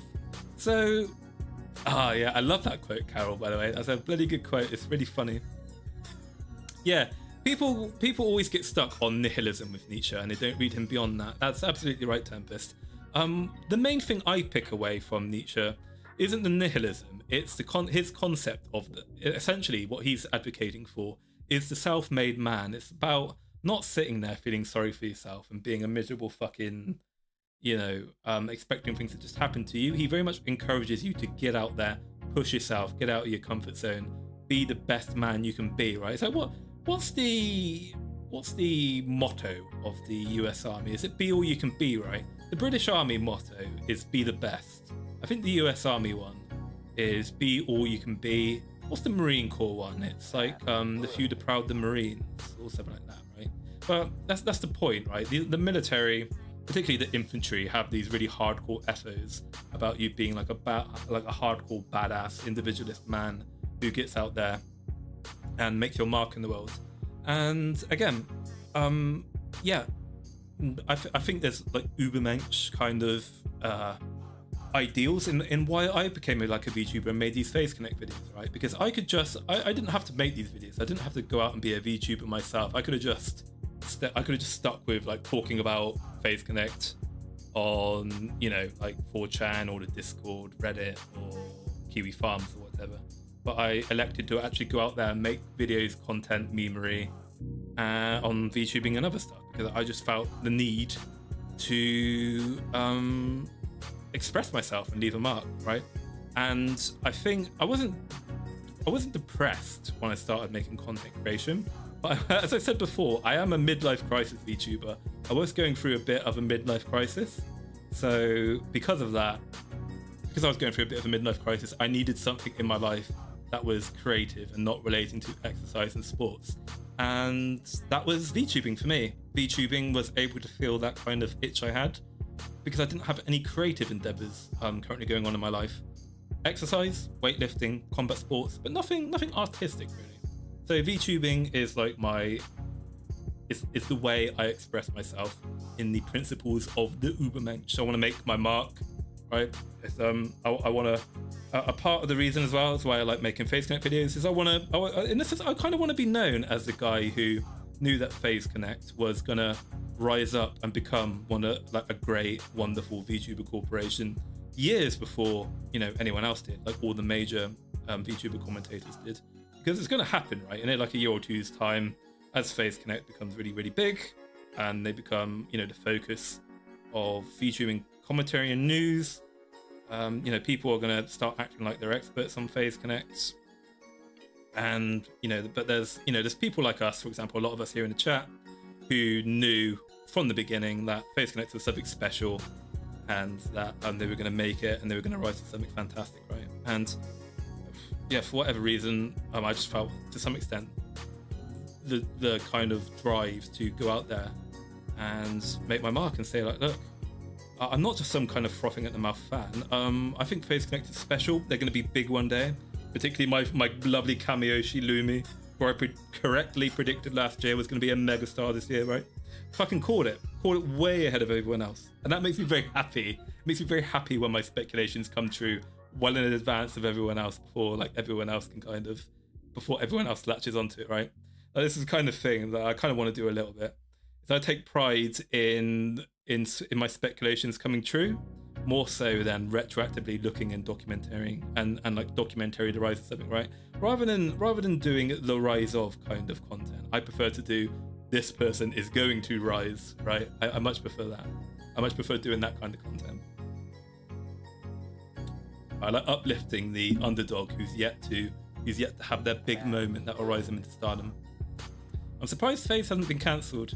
I mentioned that in the stream the other day, actually, Ross, to just quickly address that point before I get onto it. The reason why Phase Connect hasn't been cancelled is because Sakana is mostly a based boy just like us, right? I mean, he knowingly had Kiwi Farm moderators for Pippa, and he didn't have a problem with that as long as they behaved themselves. He knowingly allowed Phase Connect to not essentially pander to, right? But he knew that Tenma, Leah, Pippa had a lot of appeal on 4chan, and he was happy to court a 4chan audience. So it's a combination of Sakana knowing his audience quite well and knowing that actually the worst possible thing for Phase Connect, given its audience, particularly in the early days, is the very last thing he wants to do is actually start publicly punishing and censoring his talents for being edgy, spicy, and cancelable. Instead, if he kneels to the Reddit crowd and the V-tweeters, that's when he has a serious problem, because the Redditors and V-tweeters don't actually watch Phase Connect anyway, and so if he appeals to them, he's basically, I mean, in the first instance, Redditors and V-tweeters are never happy. They're always angry. They're always looking for something, a cause to dogpile on. And he's basically punishing the wrong fan base, and he's appealing to the wrong people. If he sticks to those of us who actually watch and like Phase, which is mostly the edgy boys and girls who like mid-2000s internet culture, of which 4chan and Kiwi Farms and the Virtual Asylum is a representation of, then we don't give a shit, right? We actually enjoy the cancelable shit that Pippa and Tenma and Crew say. When Tenma says shit like, the V-tweeters are retarded, get the rope, right? Redditors and Twitter people might find that outrageous. They demand Tenma's head. I think that's fucking hilarious, personally. Yeah, I do recognize that it's a bit spicy. Maybe as a corporate VTuber, she shouldn't say stuff like that, but it's funny and it's entertaining. Same thing with Pippa. Pippa doing her things. Again, she probably shouldn't say some of the stuff she does, but it's funny and entertaining that she does. I don't care. I don't care if people are offended by it. It's entertaining. Who cares, right? That's a dope tip, bro. Respect. Oh, sorry, did I miss something? Sorry, did I miss something? Let me check. Oh no, you're talking about Von Cobra. Yes, Von Cobra, very lovely man, woman. I don't know. Thank you very much, Von Cobra, again for the donation. Anyway, let's get back onto So, where was I? So the Übermensch is the manifestation of Nietzsche's will to power, drive to assert yourself in the world, to be effective, leave a mark, and become something better right now and express yourself. And I think the Übermensch principles is what a lot of VTuber fans who are maybe depressed and are struggling with addiction really need to, try to mobilize in themselves in order to get over their depressive state. It doesn't have to be exercise. You don't have to be like a swole Giga Chad. There are people in the chat like Nova Crusader and Pascal Saucer who are terrific artists, and I can imagine for those two, getting stuck into their art projects is just as effective to them as becoming, the next Brock Lesnar, for example. As long as you've got some kind of project that challenges you, keeps you interested, helps you feel like you're really making a difference, making an impact in the world, and validates your existence, makes you feel confident about yourself, then you're winning, right? So Nietzsche never states, I believe, exactly what the ideal man should strive for, beyond himself or what he should create. So being filled with the creative force was the important thing. And I think that, again, that applies to getting over depression, is finding some form of creative force, some sort of creative project to uplift you from your negative cycle of reflecting on your misery is the key to uplifting you from it. So each individual, though, must determine his own path into the transcendent, is what he says. So don't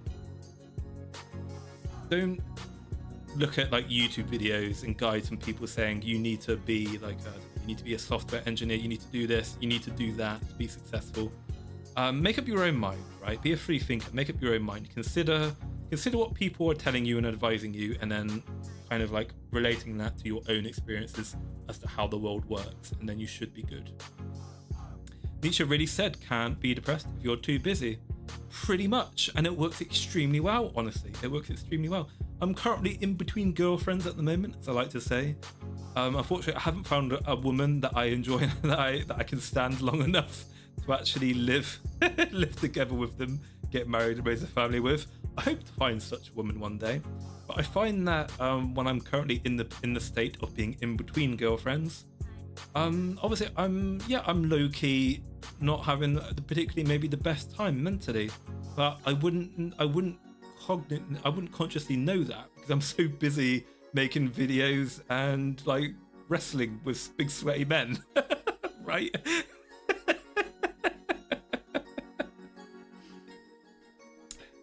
When you're looking into the abyss is looking at you. Hell yeah. Shogun with all the brilliant quotes. Are you actually Japanese, Shogun? Are you Japanese? Have you read like a lot of Japanese literature? I wonder what happens to like the spare memberships that weren't when people weren't here, like when that was gifted. Did like when more people join the chat, did they just get a membership or do they disappear into the void? It's very strange. I don't know how that works, but anyway. That's neat. Oh, your mum's Chinese. Okay. Yeah, the Chinese are obviously great philosophers as well, right? So let's move on to Didymus. Didymus? Yeah, I don't know how to say these Greek names. I say Didymus. That sounds kind of funny. It could be Didymus. I think the Greeks pronounce Lysander, so I'd say Didymus. So I think, again, Von Cobras might disagree with me on this, right? I think the ideal man for Stoic philosophers is something called the Stoic sage, right? So whilst all the Stoics touched on and described the sage, you know, Arius Didymus, a Stoic philosopher and the teacher of Caesar Augustus, did the most, I think, to flesh out this ideal of Stoicism.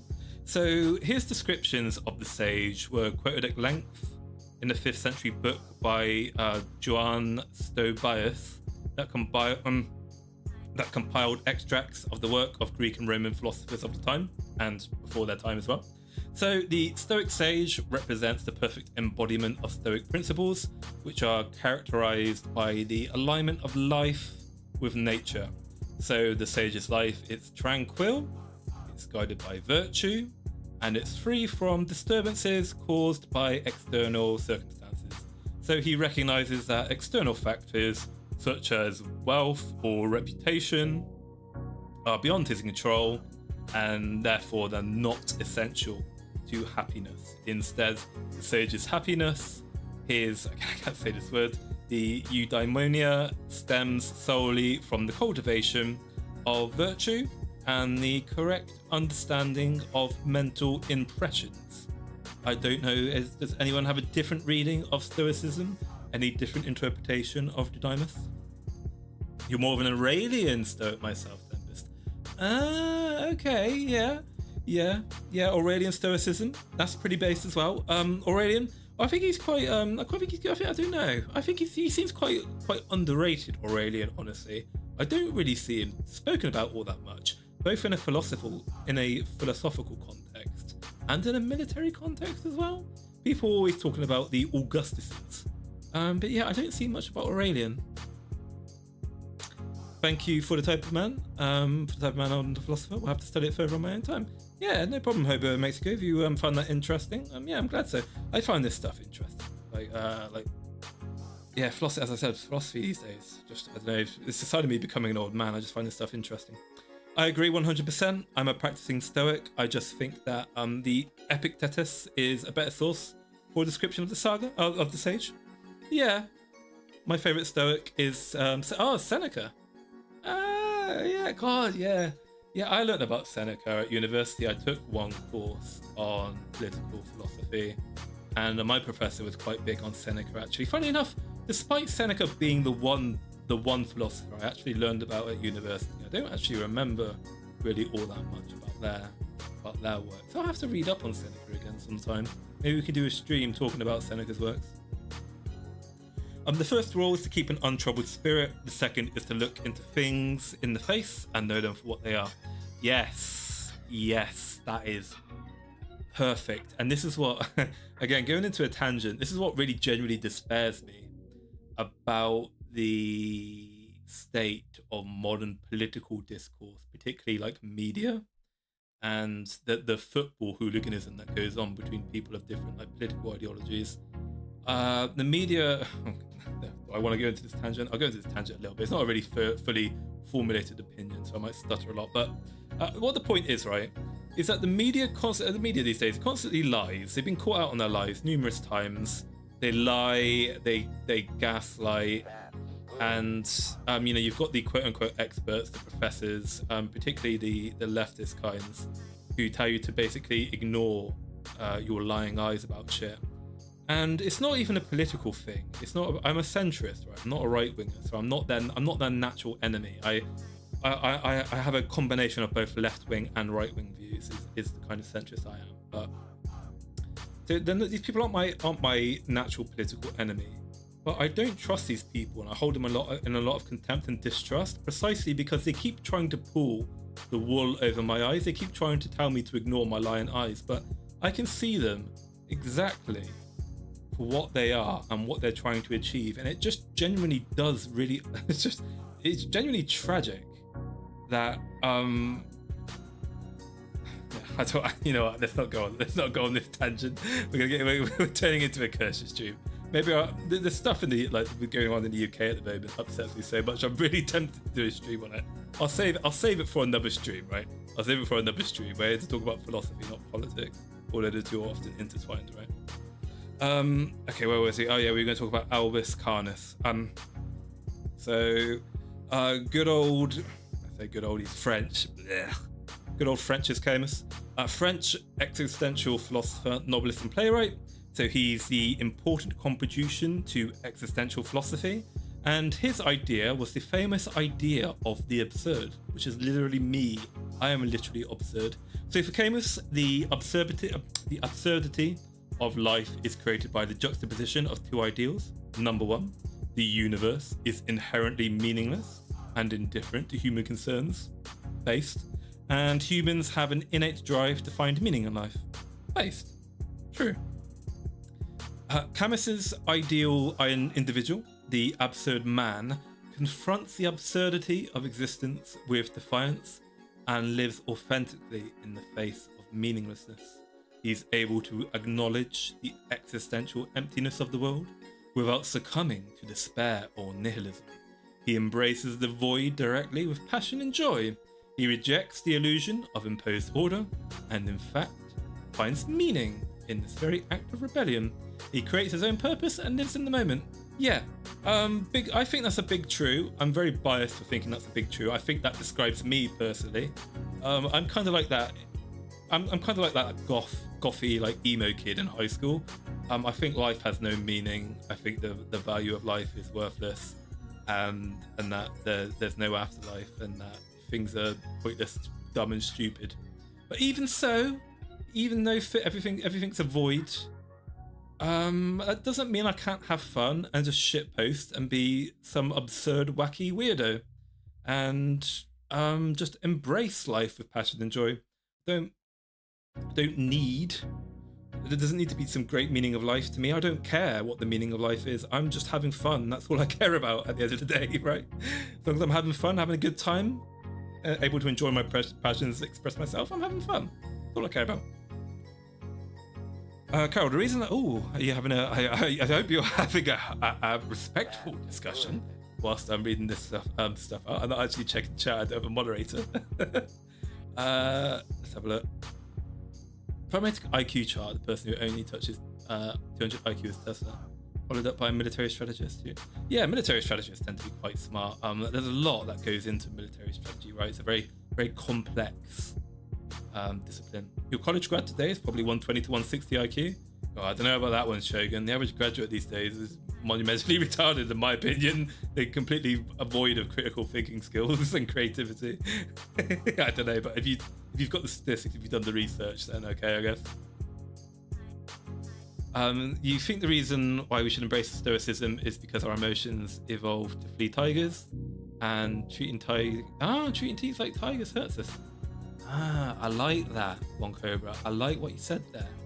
Yeah, I agree with that. My first instinct when reading that, One Cobra, is that seems over the top.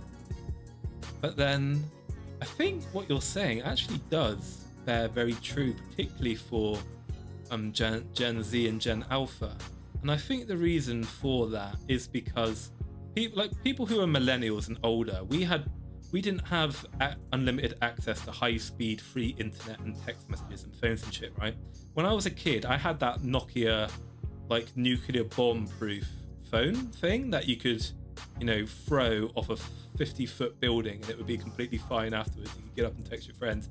Like a text was like 2p a text, and a call was like 5 pence a minute or something. And we didn't have smartphones, so yeah. When you're not being like ruthlessly bullied by your peer group on these WhatsApp groups and then like on Twitter and any smartphone groups that I think a lot of kids today form in school, that builds a natural form of defensiveness, and it builds a natural form of like insecurity and sensitivity in our kids.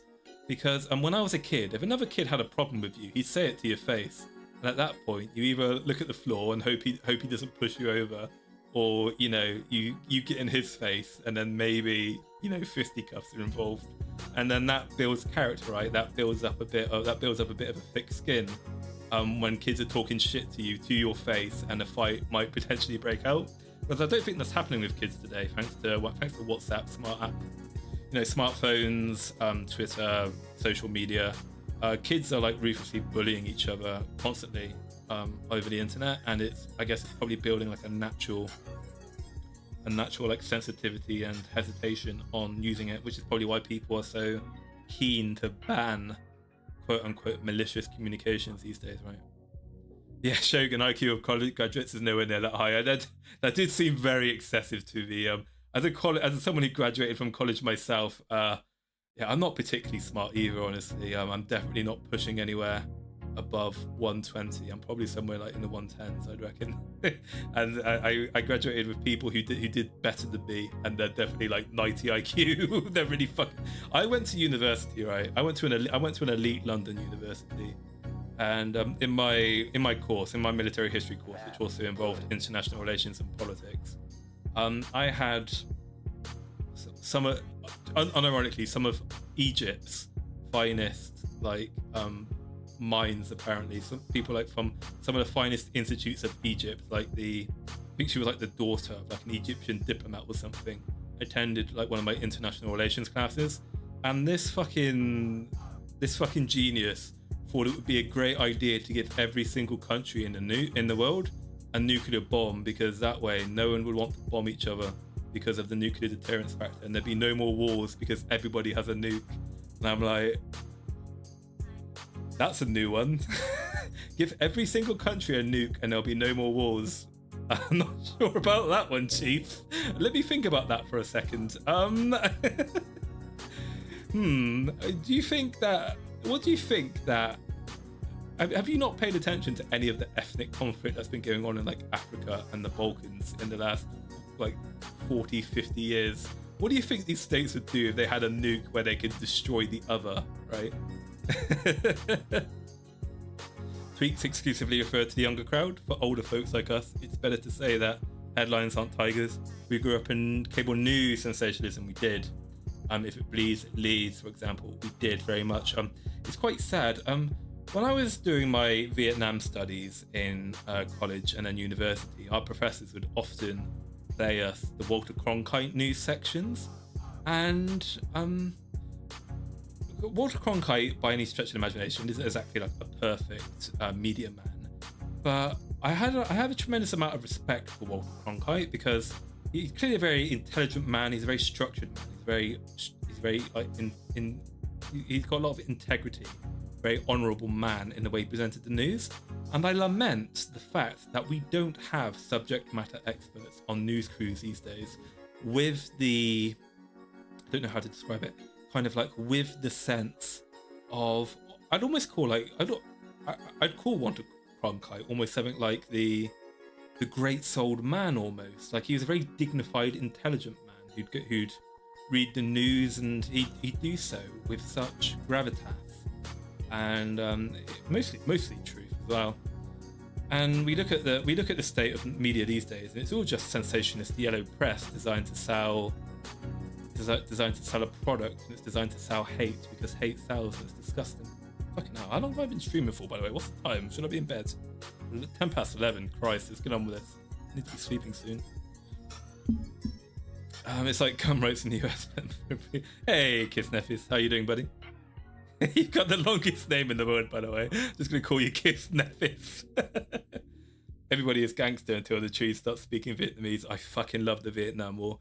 I think when it comes to being a military historian, my areas of expertise in which I can say I generally have an extremely broad and detailed knowledge of conflict-wise. It's probably World War One, World War Two, Vietnam, and the Soviet War in Afghanistan are probably my areas of expertise, and the Napoleonic Wars as well. I think those are the only conflicts in which I can proclaim to actually be a quote-unquote expert in. Yellow Press works because we aren't all stoics. That's exactly true. That's a very good point. I think, yeah, my major critic, as I said, I am mostly a stoic myself. Yet at the same time, my major problem with the stoicism philosophy is that I feel like stoicism takes the fun. In a sense, it advocates for taking the fun out of life, and I feel like it takes some of the spark out of humanity in its principles. I know that emotions, right? What's the word? It'd probably be more of it'd probably be more pluralistic and technocratic. But I just can't help but feel there's some kind of beauty in romance, in the flaws and the irrationality of humanity. I feel like we'd really lose that spark, that soul of humanity, if we were all stoics. I'd say you definitely want stoics in the leadership class, but I think having romantics among the general population to counteract the stoics is essential, I think. Sometimes a boy has to boogie. My military genius is called League of Legends. Mine's called Defense of the Ancients too. Hey, programmer coding. What happened to my furry loads? He's now a proper VTuber avatar. Hell yeah. I'm confused. I imagine as a programmer, you are upset and shocked at not seeing a furry before you, right? But don't worry, I've got toggles, right? I've got toggles. What's my VTuber studio? Look, I can go into femboy mode for you since you're a programmer. You probably appreciate that. Look. Hello, my lovely boys. It's Lord Maulington in femboy mode. Let's have some boyfriend experience by Lord Maulington, the sexiest man in VTubing, who's replacing Vox Akuma, who's betrayed his people and gone to the fucking Chinese. Not that I care. Now I'm the greatest English VTuber in the world. Anyway, what was I? We spoke about K-Moose. I think we finished off K-Moose, didn't we? I don't know. I'm just going to write off K-Moose now if I had anything else to say about him on my notes here. Toggle lion. Okay, hang on, one sec. I actually do have a lion toggle. Here we go. Yeah, my VTuber mama gave me this model. Gave me this toggle. She gave it to me for free without telling me. It's a secret toggle that she gave me because she saw that you guys gave me shit for being a furry, even though I'm not a fucking furry. And she was like, we've got to keep you having some kind of lion man look, right? So she gave me this free of charge, God bless her. And then, yeah, we're going to finish off with, that's hideous. Hang on, I can combine toggles together. So let's do that one. And this one. What else can I do? Oh, not everything. Blush. No. There we go. Several toggles at once. Let's hit all the toggles. Oh, you can't really see it because of VTube Studio. Hang on, let me drag myself down a bit more. There we go. Look, I've got a Metal Gear Solid explanation toggle as well. Bling! What was that noise? Okay, so let's talk about Kierkegaard. So this model looks so cursed now. Kierkegaard, 19th century Danish father of existentialism, described his ideal man as the knight of faith. In his work Fear and Trembling, Kierkegaard explores the biblical story of Abraham and Isaac to illustrate this archetype. So Kierkegaard, he contrasts the knight of faith with another type of individual, the knight of infinite resignation. So the Knight of Infinite Resignation renounces worldly attachments, and he makes great sacrifices for a higher cause or ideal. To some extent, you might liken that to utilitarianism, for example. He resigns himself to these losses and finds peace by letting go of finite and earthly desires. In contrast, you've got the Knight of Faith, who goes beyond resignation and maintains an unwavering belief that he can still receive what he sacrificed due to his absolute faith in God. Abraham was a Knight of Faith because he simultaneously gave up Isaac for sacrifice, while still believing that God would allow him to keep his son. So the Knight of Faith embraces the happiness to be found in the finite, whilst also believing in the reality of the infinite, and the power of the infinite to make seemingly impossible things possible. To become a Knight of the Faith, one must demonstrate faith through their actions, as Abraham did when he raised his dagger to sacrifice his son. So the Knight of Faith takes bold leaps into the unknown. So after doing all this philosophical waffling, hopefully that might have interested some of you and kind of exposed you to the ancient philosophers' concepts of ideal men. Well, think of it as like picking your class in an RPG. Maybe one of these classes of idyllic men may be something you aspire to be. So take a look at these concepts. Take a look at the idea that takes your fancy the most, and then think about, in the context of yourself and what you can do, what you can realistically achieve as a human being, how do you go about being one of the archetypes in these, it's a dope analogy, yeah. Think about how you can go about achieving realistically one of these archetypes. Because if you're a man and you achieve one of these archetypes, I think you'll find that you'll have the confidence in yourself, and you will have the sense of purpose to achieve whatever it is you want in life. Even if you are a miserable stoic who thinks that emotions are gay and cringe, even so, if you think that if you become an emo or goth kid who thinks that nothing matters, well, if you don't think anything matters and nothing matters, then that's a great fix for depression. Nothing matters, so you got nothing to be you got nothing to be depressed about, right? It's strange combining such Avatar and serious topics. It is, right? Let's see what else have I got. I've got so many different toggles. Oh yeah, right. I've got the angry toggle where my eyes get red. Oh, look at that. Look at that. I'm red-eyed, sexy Maulington now as well. Oh. I've got tongue out as well. Look at that. Let's try to get the toggles back to normal. F4, no, that's the sword. That's the eye shell. I've got so many models, I've forgotten what I found them to. No, not that one. Not that one. No. Okay, we got rid of some of it. Not that one. There we go.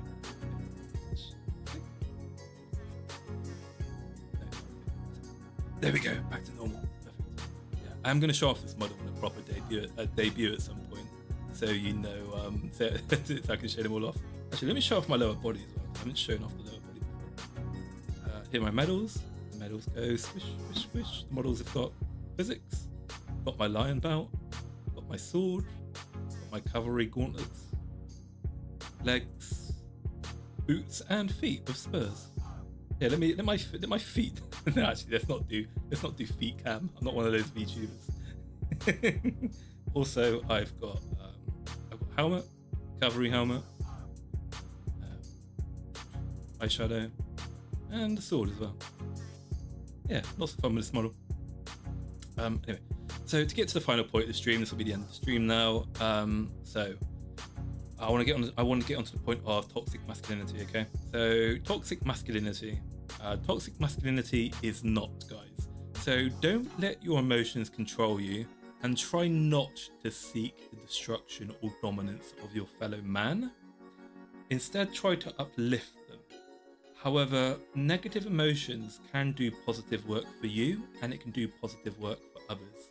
So what I mean by this is, again, I guess probably go into a little bit, maybe too much detail about myself. as I alluded to earlier, I'm actually quite a competitive, egotistical person, and I do get jealous, right? And and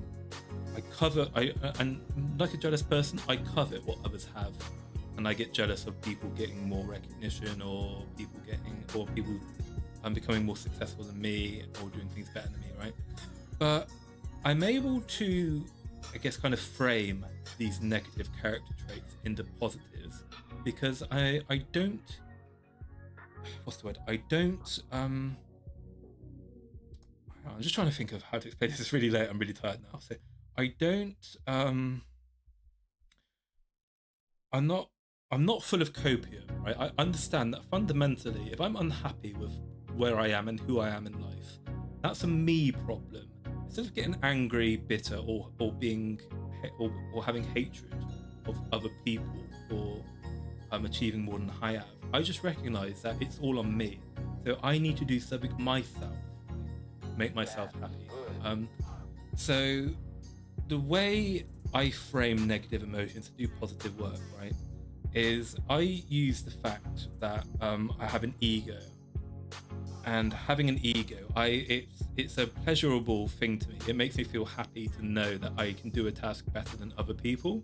It makes me feel happy to know that I'm stronger than other men, that I could beat other men in a one-to-one fight, right? In an unarmed one-to-one fight. Obviously, not every man, right? There are men out there, there are plenty of men, some women out there who could kick my ass.